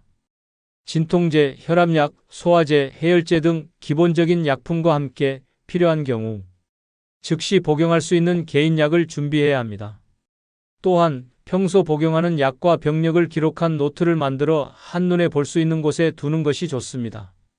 넷째, 비상벨이나 스마트 기기를 활용해야 합니다. 혼자 사는 사람들을 위한 응급호출 시스템이 있습니다. 스마트워치, 응급호출 버튼, 자동신고 기능이 있는 기기를 미리 준비해 두면 위급할 때 큰 도움이 됩니다. 특히 낙상사고를 방지하기 위해 욕실과 침실 근처에 응급벨을 설치하는 것도 좋은 방법입니다. 다섯째, 이웃과 소통하는 습관을 가져야 합니다. 혼자 살더라도 가까운 이웃과 좋은 관계를 유지하는 것이 중요합니다.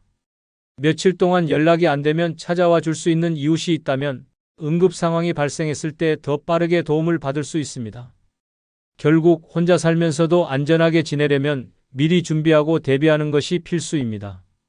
나는 아직 괜찮다 라고 방심하지 말고 지금부터라도 대비책을 마련해야 합니다. 그렇지 않으면 정말 위급한 순간에 아무런 도움도 받을 수 없게 될지도 모릅니다. 준비하는 사람이 안전한 노후를 보낼 수 있습니다. 지금 당장 대비책을 마련해야 합니다. 네 번째 비결은 외로움을 피하려면 할 일이 있어 바빠야 합니다. 나이가 들수록 가장 위험한 감정은 외로움입니다. 하지만 많은 사람들이 이 외로움을 해결하는 방법을 잘못 선택합니다. 어떤 사람들은 재혼을 결심하고 어떤 사람들은 자식들에게 집착하며 또 어떤 사람들은 아무런 의욕 없이 하루하루를 흘려보냅니다. 하지만 이렇게 살아가다 보면 결국 더 큰 허무함과 외로움 속에 빠지게 됩니다. 첫째, 하루를 무의미하게 보내면 외로움은 더욱 깊어집니다. 오늘도 그냥 TV나 보면서 보내야지. 이렇게 생각하며 시간을 흘려보내다 보면 어느 순간 살아가는 의미조차 희미해집니다. 아침에 일어나도 할 일이 없고 하루가 끝나도 보람이 없습니다. 결국 삶이 지루해지고 우울감이 찾아오며 몸도 점점 쇠약해집니다. 사람은 바쁘게 움직이고 목표를 가져야만 활력을 유지할 수 있습니다. 둘째, 외로움을 없애려면 반드시 재미있는 할 일을 찾아야 합니다. 노년에 가장 중요한 것은 돈도 사람도 아닌 내가 즐겁게 몰두할 수 있는 것입니다. 그림을 그리든 꽃을 가꾸든 책을 읽든 여행을 다니든 스스로를 설레게 하는 무언가가 있어야 합니다. 그렇지 않으면 그 외로움을 견디지 못하고 결국 다른 사람에게 의존하게 됩니다. 스스로를 바쁘게 만들지 않으면 외로움은 더욱 깊어질 수밖에 없습니다. 셋째, 취미를 가지면 사람도 자연스럽게 따라옵니다. 친구가 없어서 외로워. 이런 고민을 하는 사람들이 많습니다.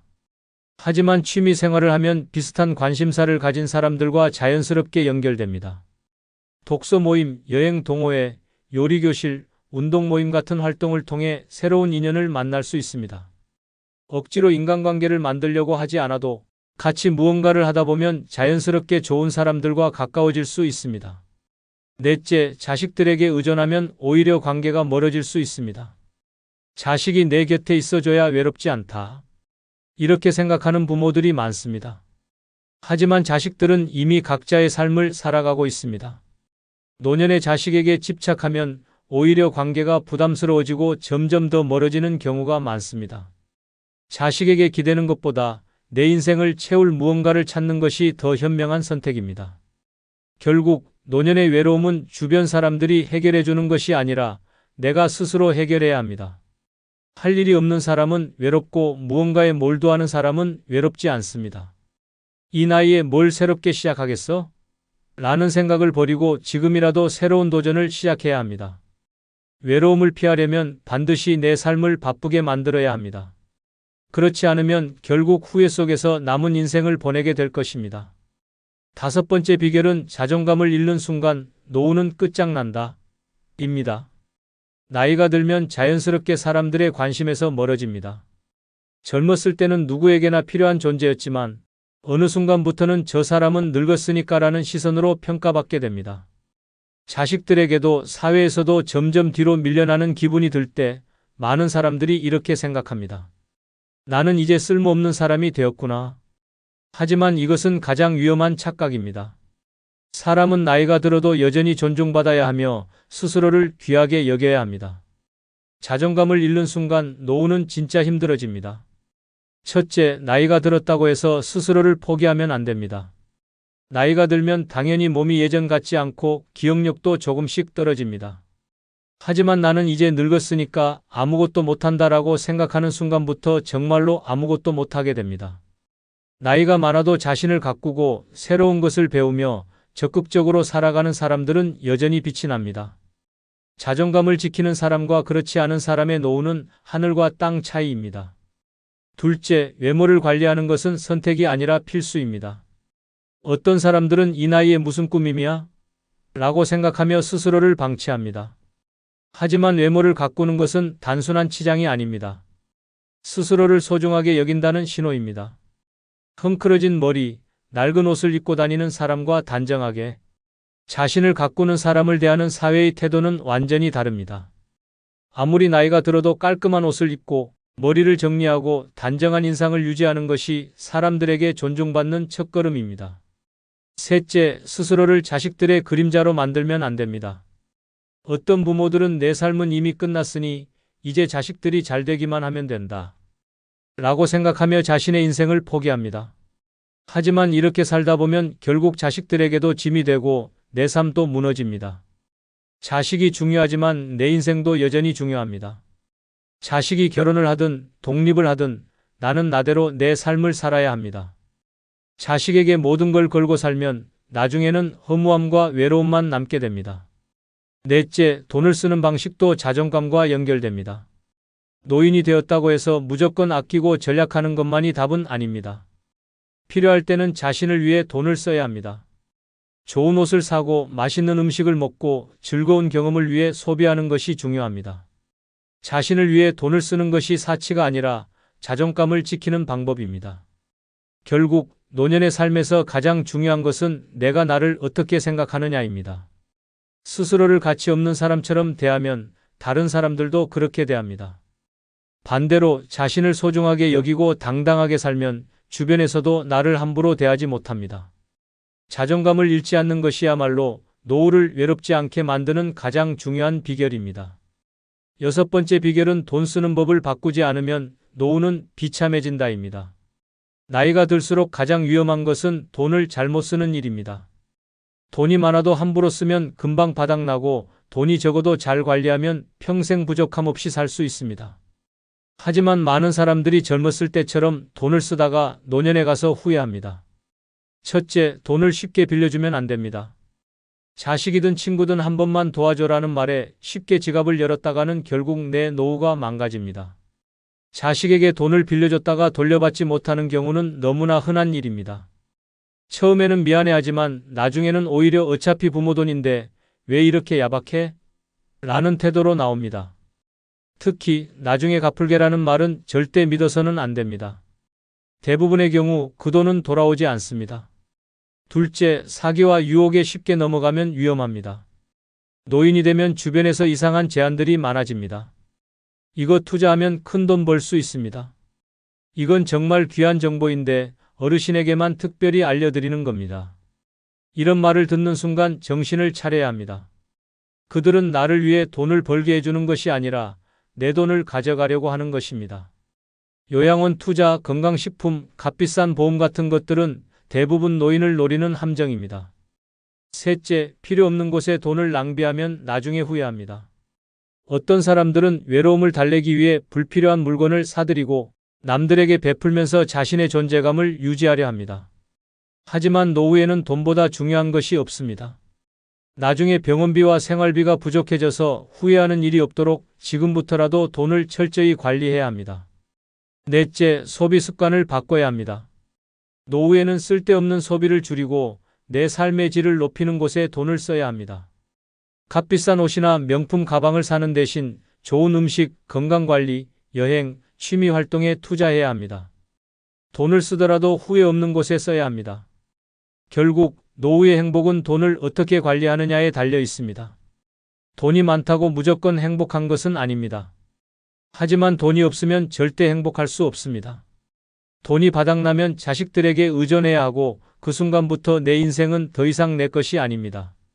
내 돈을 지키는 것이 곧 내 노후를 지키는 길입니다.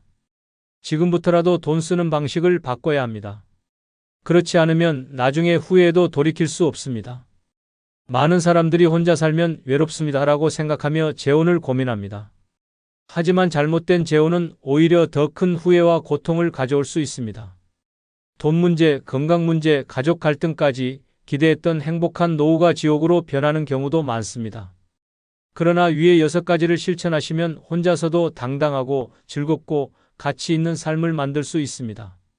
이제 남은 인생을 온전히 나 자신을 위해 사십시오.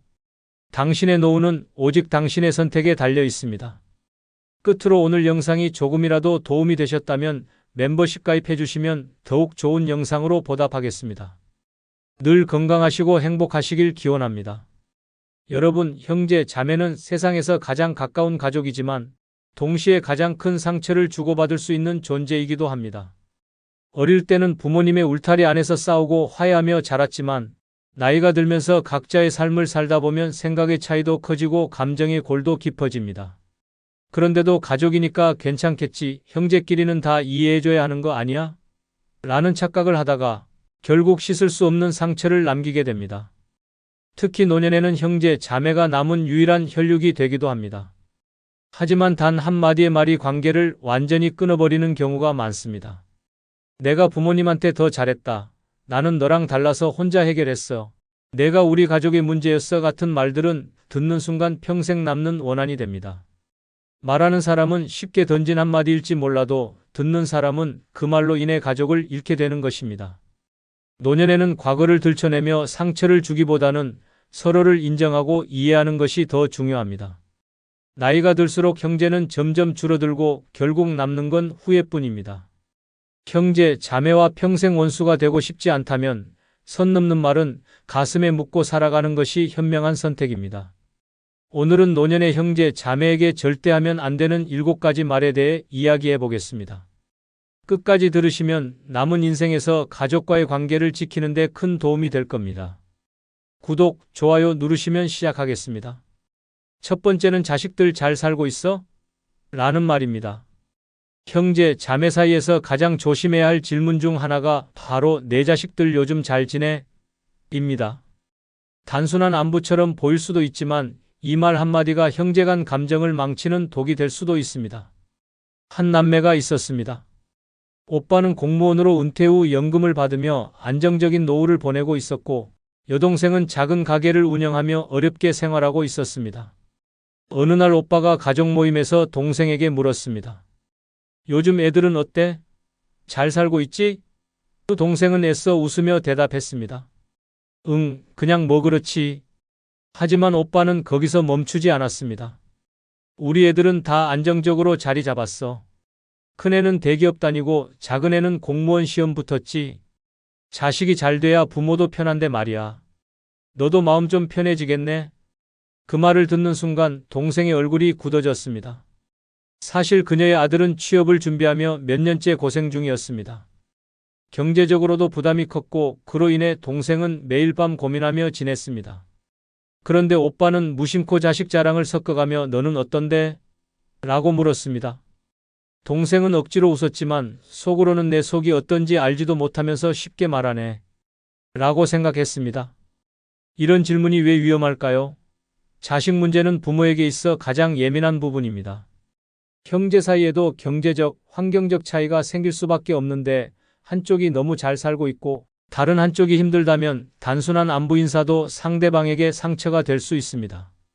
특히 우리 애들은 잘 나간다 같은 말을 덧붙이면 그 순간부터 자식 이야기 자체가 비교가 되어버립니다. 형제, 자매 사이에서는 자식 이야기를 최대한 조심스럽게 다뤄야 합니다. 괜히 자식들 잘 지내? 라는 말을 던졌다가 상대방이 상처받고 관계가 서먹해질 수 있습니다. 자식 이야기는 자랑도 비교도 평가도 하지 않는 것이 가장 좋은 방법입니다. 두 번째는 유산은 어떻게 나눌 거야? 라는 부모 재산에 관한 말입니다. 노년의 형제, 자매 사이에서 가장 위험한 말 중 하나가 바로 부모님 유산 어떻게 할 거야? 라는 말입니다. 이 말이 나오는 순간 지금까지 쌓아온 형제에는 돈 앞에서 무너질 가능성이 높습니다. 한 형제가 있었습니다. 부모님이 연로하셔서 언제 돌아가실지 모르는 상황이었습니다. 그러던 어느 날 큰형이 가족 모임에서 슬쩍 이야기를 꺼냈습니다. 부모님이 돌아가시면 유산은 어떻게 나누지? 미리 정리해 두는 게 좋지 않겠어? 처음엔 그냥 현실적인 이야기처럼 들렸습니다. 하지만 둘째가 단호하게 말했습니다. 그런 얘긴 좀 너무 빠르지 않아? 문제는 그 후였습니다. 유산 이야기가 한번 나오고 나니 가족 모임이 있을 때마다 미묘한 신경전이 벌어졌습니다. 큰형은 부모님을 자주 찾아뵙고 부모님 앞에서 일부러 살갑게 행동하기 시작했습니다. 동생들은 그런 모습을 보며 속으로 생각했습니다. 형이 지금 부모님한테 잘 보이려는 건가? 그리고 부모님이 돌아가셨을 때 결국 형제들은 법적으로 유산을 나눴지만 감정의 골은 깊어졌습니다. 나는 부모님한테 더 잘했는데 왜 똑같이 나눠? 라는 생각이 들었고 작은 형은 결국 이렇게 말하고 관계를 끊어버렸습니다. 우리 이제 유산도 다 나눴으니까 볼일 없겠네. 유산 이야기는 꺼내는 순간 서로를 경쟁자로 만들 수 있습니다. 특히 부모님이 아직 살아계실 때 이런 얘기를 하면 쟤는 돈만 보고 있구나라는 인상을 줄 수 있습니다. 돈 문제가 얽히는 순간 형제에는 쉽게 깨질 수밖에 없습니다. 노년이 되면 형제, 자매와의 관계는 돈이 아니라 추억과 정으로 유지되는 것입니다. 돈이 개입되는 순간 가족 관계는 계약 관계처럼 변질됩니다. 유산 문제는 부모님이 알아서 정리하시도록 두고 형제끼리는 돈이 아닌 마음을 나누는 것이 더 중요합니다. 유산을 두고 싸우느라 형제의 연을 끊는 것만큼 어리석은 일이 또 있을까요? 그럼 유산은 어떻게 나눌 거야? 한마디의 가족회의가 전쟁터로 변한 실제 사례 한 편을 소개하겠습니다. 아버지가 세상을 떠난 지 한 달도 지나지 않았지만 3남매는 부모님이 남긴 집과 재산을 어떻게 정리할지 논의하기 위해 모였습니다. 평소에는 바빠서 얼굴 보기도 힘들었지만 유산 문제만큼은 예외였습니다. 우리 가족은 돈 문제로 싸울 일이 없을 거야. 라고 믿었던 막내딸은 그게 착각이었다는 걸 깨닫게 되었습니다. 가장 먼저 입을 연 사람은 장남이었습니다. 장남은 부모님을 가장 오래 모셨다는 사실을 강조하며 집은 당연히 자신이 가져야 한다고 주장했습니다. 내가 부모님 곁에서 마지막까지 돌봤으니까 이 집은 내가 가져야 해. 처음에는 둘째와 막내도 어느 정도 이해하려 했습니다. 하지만 형이 말을 이어갈수록 점점 분위기가 이상해졌습니다. 그 대신 너희는 남은 현금을 나눠 가지면 되잖아. 막내는 순간 귀를 의심했습니다. 부모님이 남긴 재산 대부분이 이 집이었고 현금이라고 해봐야 얼마 되지 않았습니다. 결국 형은 나는 집, 너희는 조금 남은 돈이라는 말도 안 되는 제안을 하고 있었습니다. 둘째는 참지 못하고 비웃으며 말했습니다. 형, 우리가 부모님 남긴 돈만 받고 끝내라는 거야? 우리가 언제 형보다 덜했어? 생활비며 병원비며 엄마 간병할 때는 내가 거의 도맡았잖아. 장남은 기다렸다는 듯이 반박했습니다. 아, 그거? 그래도 결국 부모님은 내 집에서 사셨잖아. 그리고 너야말로 내가 낸 병원비 다 계산해볼까? 그 순간부터 분위기는 험악해졌습니다. 어릴 적 부모님이 누구를 더 예뻐했는지, 누가 더 희생했는지, 명절 때 누가 더 자주 왔는지까지 모든 것이 유산 문제와 엮이기 시작했습니다. 그리고 결국 법대로 하자. 라는 말이 나오면서 형제관계는 돌이킬 수 없는 강을 건너고 말았습니다. 막내딸은 그날 이후 형과 연락을 끊었습니다. 유산을 나누고 나면 형제관계도 원래대로 돌아올 줄 알았지만 더 이상 명절에도 얼굴을 보지 않았습니다. 결국 부모님의 재산은 남았지만 형제에는 사라지고 말았습니다. 유산을 나눈 것이 아니라 가족을 갈라놓은 셈이었습니다. 세 번째는 우리 어릴 때 너한테 양보 많이 해줬잖아 라는 말입니다. 어릴 때 형제, 자매 사이에서 크고 작은 희생은 당연한 일이었습니다. 내가 막내라서 항상 내가 먼저였어. 내가 형이라서 다 참고 양보했어 같은 말은 흔히 하는 이야기입니다. 하지만 나이가 들어서까지 이 말을 꺼내며 과거의 빚을 청산하려 한다면 그 순간부터 형제 관계는 걷잡을 수 없는 싸움으로 번질 수 있습니다. 한 자매가 있었습니다. 언니는 늘 자신이 동생을 챙기며 살아왔다고 생각했습니다. 어린 시절 동생이 원하는 장난감을 사주기 위해 자기 용돈을 양보했고 동생이 사고를 쳤을 때 대신 부모님께 혼나주기도 했습니다. 그리고 시간이 흘러 이제 둘 다 60대가 되었습니다. 어느 날 언니는 아무렇지도 않게 말했습니다. 내가 어릴 때 너한테 양보한 거 생각하면 너 나한테 진짜 잘해야 해. 순간 동생의 얼굴이 굳어졌습니다. 그리고 언니는 결정적인 한마디를 덧붙였습니다. 그때부터 내 덕에 나는 손해만 봤다니까. 동생은 순간 분노가 치밀어 올랐습니다. 손해? 언니는 내가 너한테 얼마나 참고 살아왔는지 아냐? 어린 시절 자신이 양보받은 것도 맞지만 그만큼 참아온 것도 많았습니다. 언니의 고집 때문에 하고 싶은 것도 못하고 부모님의 기대 속에서 조용히 살아야 했던 기억들이 떠올랐습니다. 결국 두 사람은 감정이 폭발했고 서로를 향해 쌓였던 불만을 쏟아내며 다투게 되었습니다. 이후 둘은 연락을 끊고 각자의 삶을 살아가게 되었습니다. 어릴 적 희생은 그 시절로 끝내야 합니다. 과거를 들먹이며 내가 너한테 이렇게 해줬으니 이제 내가 나한테 잘해라라고 요구하는 순간 형제에는 빚으로 변질됩니다. 노년에는 과거의 희생을 강요하는 것이 아니라 남은 시간을 더 소중하게 여기는 것이 중요합니다. 네 번째는 우리 부모님은 나 덕분에 편하게 사셨지라는 말입니다. 형제, 자매 사이에서 가장 조심해야 할 말 중 하나가 바로 우리 부모님 내가 다 모셨지, 내가 제일 많이 도왔잖아 같은 이야기입니다. 이 말을 듣는 순간 상대방의 머릿속에는 온갖 불만과 억울함이 떠오르기 시작합니다. 한 남매가 있었습니다. 부모님이 연로하셔서 요양원에 계셨고 큰아들은 내가 부모님 병원비를 다 부담했다며 자신이 효자라고 강조했습니다. 동생들은 처음에는 그냥 넘겼습니다. 하지만 형이 만나는 사람마다 우리 부모님은 나 덕분에 편하게 사셨지라고 말하고 다니는 걸 알게 된 후 상황은 변했습니다. 둘째가 불편한 기색을 보이며 말했습니다. 형, 부모님 병원비 형이 냈다고? 내가 생활비 보탠 건 싹 무시하네? 막내도 한마디 덧붙였습니다. 우리 엄마 아프실 때 누가 매일 가서 병간호했는데 병원비만 돈입니까? 결국 형제들은 크게 다투었고 그럼 앞으로 부모님 요양원비 형이 전부 내세요라는 말과 함께 완전히 남처럼 지내게 되었습니다. 이런 말이 왜 위험할까요? 형제, 자매 사이에는 보이지 않는 기여도가 존재합니다. 나는 돈을 냈지만 너는 시간을 냈고 다른 형제는 정성을 쏟았습니다. 그러나 누군가가 자신의 기여도를 과장하면 상대방은 반드시 억울함을 느낍니다. 특히 내가 부모님을 모셨다, 내가 가장 많은 걸 했다라는 말은 듣는 순간 상대를 불쾌하게 만듭니다. 노년의 형제, 자매 사이의 관계를 지키고 싶다면 절대 내가 더 많이 희생했다는 말을 입 밖에 내지 말아야 합니다. 부모님께 했던 모든 노력과 희생은 조용히 마음속에 간직하는 것이 가장 현명한 방법입니다. 다섯 번째는 형제끼리 돈 문제로 이러는 거 아니다라는 말입니다. 가족이지만 형제, 자매 사이에서 가장 예민한 문제는 바로 돈입니다. 특히 부모님이 남긴 재산을 두고 갈등이 생기면 평생 우애 좋았던 형제도 한순간에 남이 될 수 있습니다. 그런데 이때 누군가가 형제끼리 돈 문제로 이러는 거 아니다라고 말하면 상황은 더 악화됩니다. 한 형제가 있었습니다.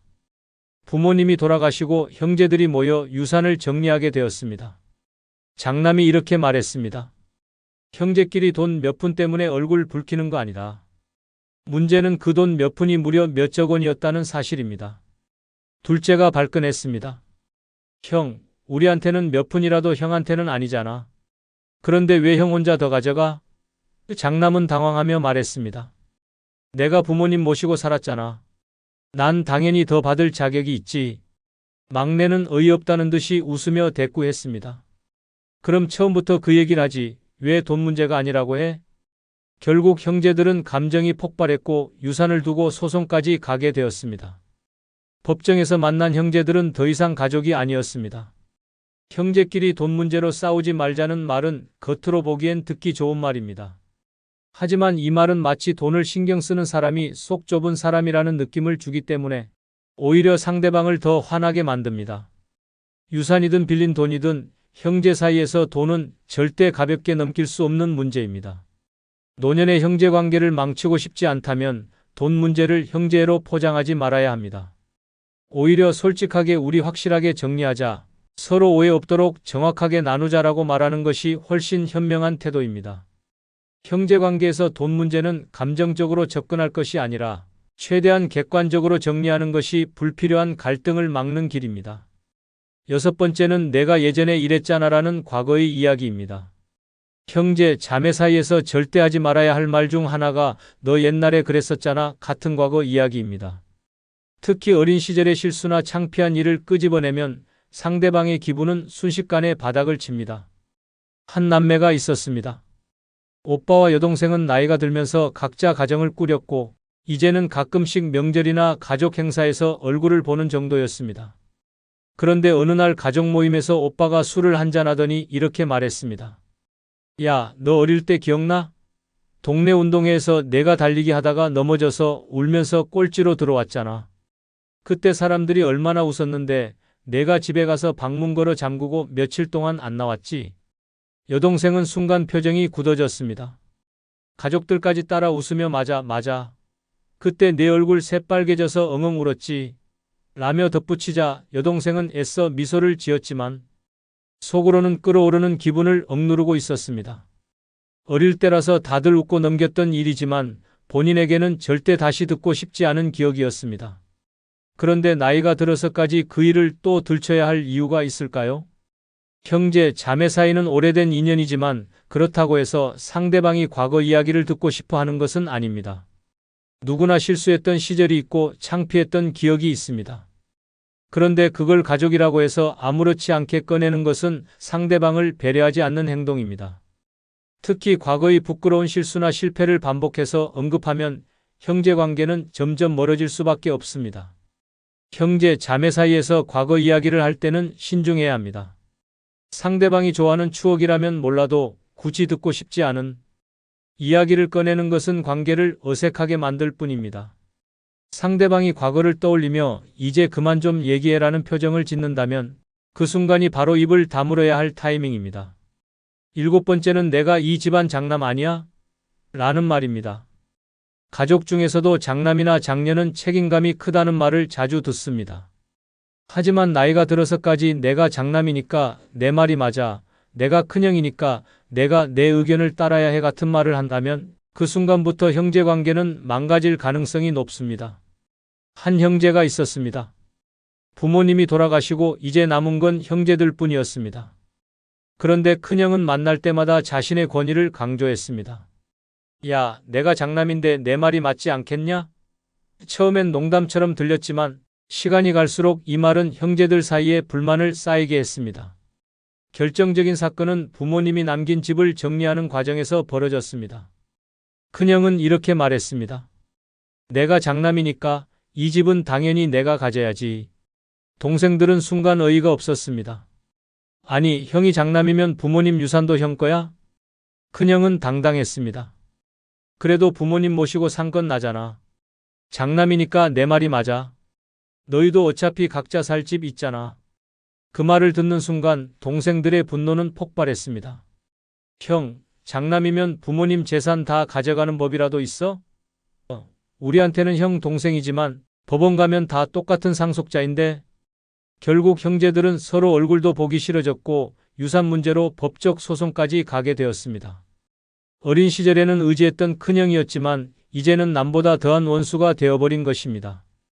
가족관계에서 서열을 내세우는 순간 형제관계는 균열이 가기 시작합니다. 내가 장남이니까, 내가 큰형이니까 같은 말이 통하던 시대는 이미 지났습니다. 노년에는 위아래를 따질 것이 아니라 서로의 인생을 존중하는 것이 더 중요합니다. 나이가 많다고 해서 무조건 옳은 것이 아니며 형제 사이에서는 권위보다 배려가 더 큰 힘을 가집니다. 끝으로 멤버십 가입으로 후원해 주시면 다음 영상 제작에 큰 힘이 됩니다. 부탁드리겠습니다. 한 달 커피 한 잔 값입니다. 새해 대박 나시길 기원합니다. 나이가 들면 저절로 지혜로워지고 편안해질 거라고 생각하나요? 천만의 말씀. 나이 들어도 관리하지 않으면 인생은 무너집니다. 이제 편하게 살 때가 됐다. 이런 안일한 생각이 오히려 위험합니다. 방심하는 순간부터 노후는 지옥이 됩니다. 거울을 보면 깜짝 놀랍니다. 내가 언제 이렇게 늙었지? 옷차림은 점점 신경 안 쓰게 되고 얼굴에는 나이보다 더 늙어 보이는 흔적들이 쌓입니다. 그러다 문득 깨닫습니다. 나는 그냥 나이 드는 게 아니라 망가져가고 있구나. 사람들과의 관계도 마찬가지입니다. 이제 와서 다 정리할 수도 없고 그냥 참고 살아야지. 그런데 그 참고 사는 시간이 당신의 노후를 갉아먹고 있을지도 모릅니다. 평생 참고 살았다고 이제도 참고 살 건가요? 그리고 건강. 나는 아직 멀쩡하니까 괜찮아. 이런 착각이 가장 위험합니다. 아픈 줄도 모르고 있다가 어느 날 갑자기 쓰러지면 그때부터는 선택권이 없습니다. 이 모든 걸 미리 신경 쓰지 않으면 65세 이후의 인생은 점점 가혹해질 뿐입니다. 하지만 다행히 지금부터라도 관리하면 늦지 않았습니다. 지금부터 절대 놓쳐서는 안 될 노후를 지키는 3가지를 알려드리겠습니다. 구독과 좋아요 누르시면 시작하겠습니다. 첫 번째는 외모입니다. 노년에도 외모를 관리하는 순간 삶이 달라집니다. 나이가 들었다고 외모를 포기하는 순간 당신의 존재감도 사라집니다.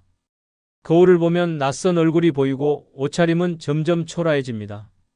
하지만 더 심각한 건 사람들의 태도가 변한다는 것입니다. 외모를 가꾸지 않으면 주변 사람들도 당신을 점점 신경 쓰지 않습니다. 무표정한 얼굴, 헝클어진 머리, 늘어진 옷차림은 나는 이제 늙었다라고 스스로 선언하는 것과 같습니다. 그렇게 스스로를 방치하는 순간 사람들의 대우도 달라집니다. 반면 외모를 관리하는 사람들은 다릅니다. 깔끔한 스타일, 정돈된 헤어, 단순한 기초 관리만으로도 완전히 다른 인상을 줍니다. 이것이 자신감으로 이어지고 타인의 반응 또한 달라집니다. 단정한 옷차림과 피부 관리는 단순한 치장이 아니라 자신을 소중하게 여긴다는 메시지입니다. 사람들은 첫인상으로 태도를 결정합니다. 노인이 되어도 품격 있는 스타일을 유지하는 사람들은 다르게 대우받습니다. 외모를 관리하는 것은 단순한 꾸밈이 아니라 생존 전략입니다.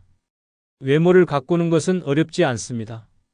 새 옷이 아니라도 잘 맞고 단정한 옷을 입고 피부와 머리에 최소한의 신경만 써도 분위기가 달라집니다. 그리고 그 작은 변화가 자신감으로 이어지고 삶의 질을 극적으로 바꿉니다. 외모를 포기하는 순간 당신은 그냥 늙은 사람이 됩니다. 하지만 가꾸는 순간 나이를 먹어도 존중받는 사람이 됩니다. 선택은 당신의 몫입니다.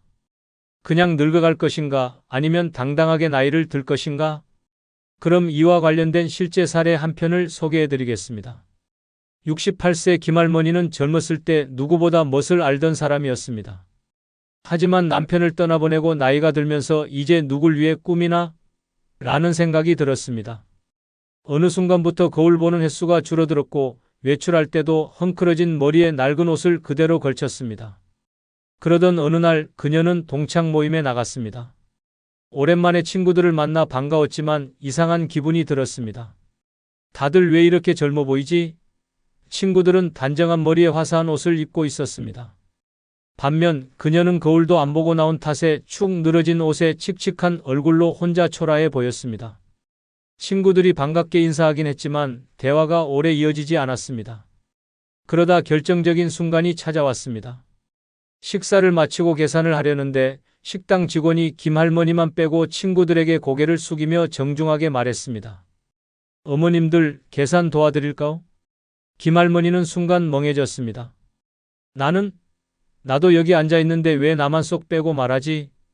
친구들은 젊어 보이고 당당한 모습이었지만 자신은 남루한 모습 때문에 직원에게 그냥 나이든 노인으로 보였던 것이었습니다.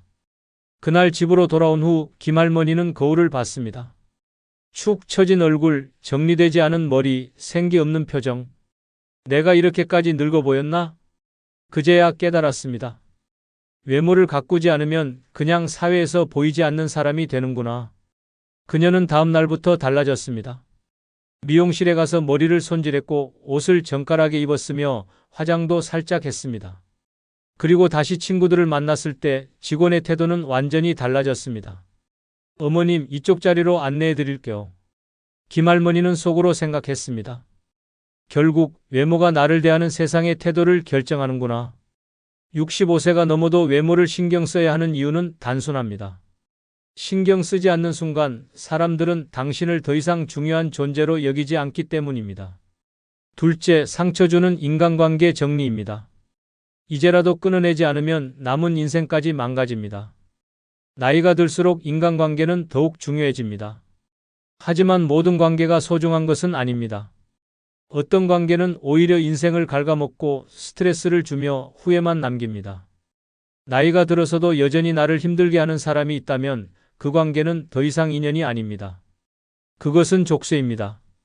사람들은 흔히 가족이니까, 오랜 친구니까, 오랫동안 알고 지낸 사이니까 참고 살아야 한다고 생각합니다. 하지만 평생 참고 살아왔음에도 불구하고 여전히 내 희생을 요구하는 사람들이 있습니다.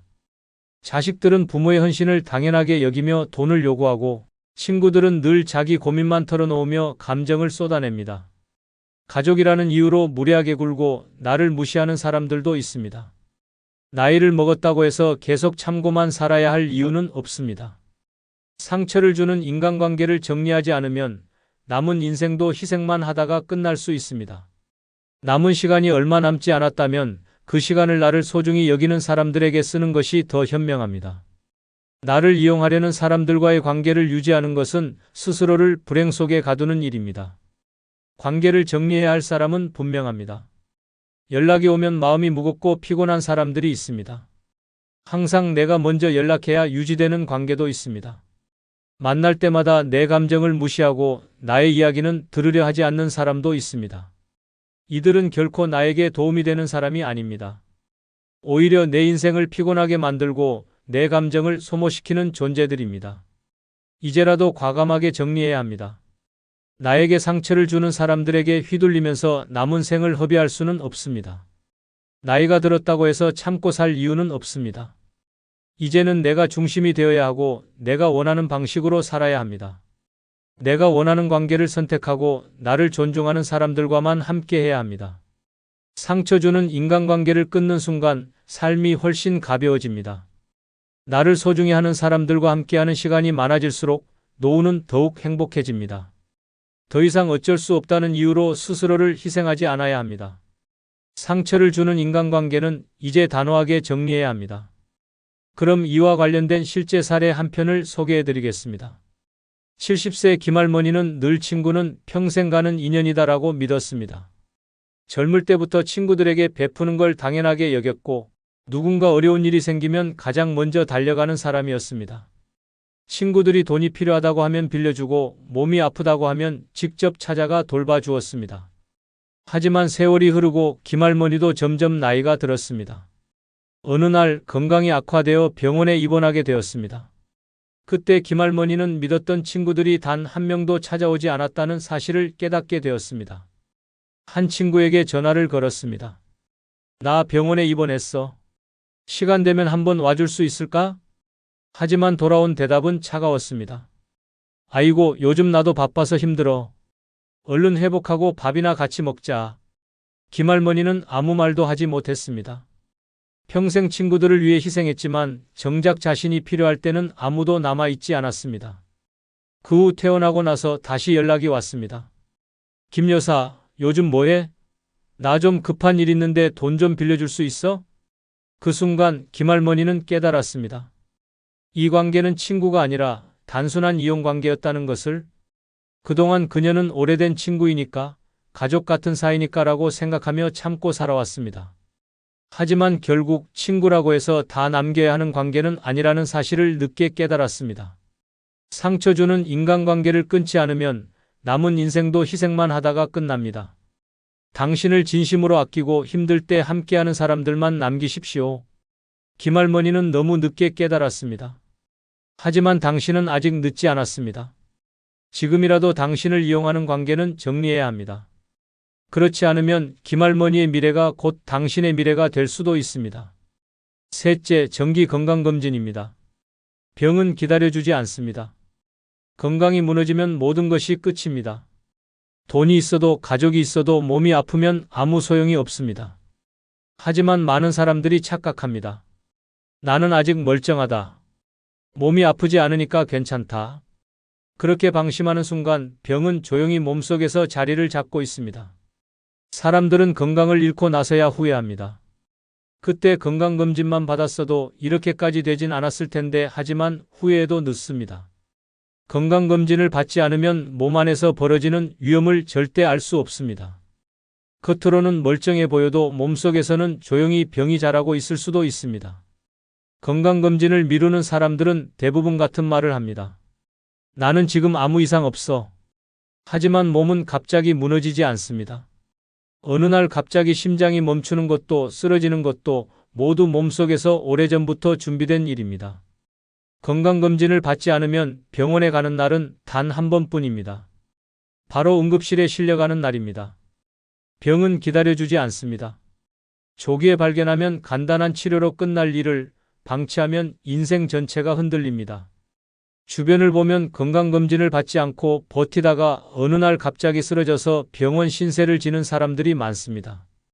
병원비는 상상을 초월하고 회복도 쉽지 않습니다. 걷는 것조차 어려워지고 남은 생을 병원 침대에서 보내야 할 수도 있습니다. 정기 건강검진은 단순한 검사 이상의 의미가 있습니다. 그것은 미래를 지키는 보험이며 건강을 유지하는 필수적인 행동입니다. 아프지 않을 때 건강검진을 받아야 합니다. 아플 때 가는 병원은 이미 늦은 병원입니다. 건강검진을 미루지 마십시오. 괜찮겠지라는 생각이 당신을 위험에 빠뜨립니다. 지금 당장 건강을 확인하고 조기에 관리하십시오. 몸을 지키는 것이 곧 인생을 지키는 길입니다. 건강이 무너지면 모든 것이 끝입니다. 돈이 있어도 가족이 있어도 몸이 아프면 아무 소용이 없습니다. 하지만 많은 사람들이 착각합니다. 나는 아직 멀쩡하다. 몸이 아프지 않으니까 괜찮다. 그렇게 방심하는 순간 병은 조용히 몸속에서 자리를 잡고 있습니다. 사람들은 건강을 잃고 나서야 후회합니다. 그때 건강검진만 받았어도 이렇게까지 되진 않았을 텐데 하지만 후회해도 늦습니다. 건강검진을 받지 않으면 몸 안에서 벌어지는 위험을 절대 알 수 없습니다. 겉으로는 멀쩡해 보여도 몸속에서는 조용히 병이 자라고 있을 수도 있습니다. 건강검진을 미루는 사람들은 대부분 같은 말을 합니다. 나는 지금 아무 이상 없어. 하지만 몸은 갑자기 무너지지 않습니다. 어느 날 갑자기 심장이 멈추는 것도 쓰러지는 것도 모두 몸속에서 오래전부터 준비된 일입니다. 건강검진을 받지 않으면 병원에 가는 날은 단 한 번뿐입니다. 바로 응급실에 실려가는 날입니다. 병은 기다려주지 않습니다. 조기에 발견하면 간단한 치료로 끝날 일을 방치하면 인생 전체가 흔들립니다. 주변을 보면 건강검진을 받지 않고 버티다가 어느 날 갑자기 쓰러져서 병원 신세를 지는 사람들이 많습니다. 병원비는 상상을 초월하고 회복도 쉽지 않습니다.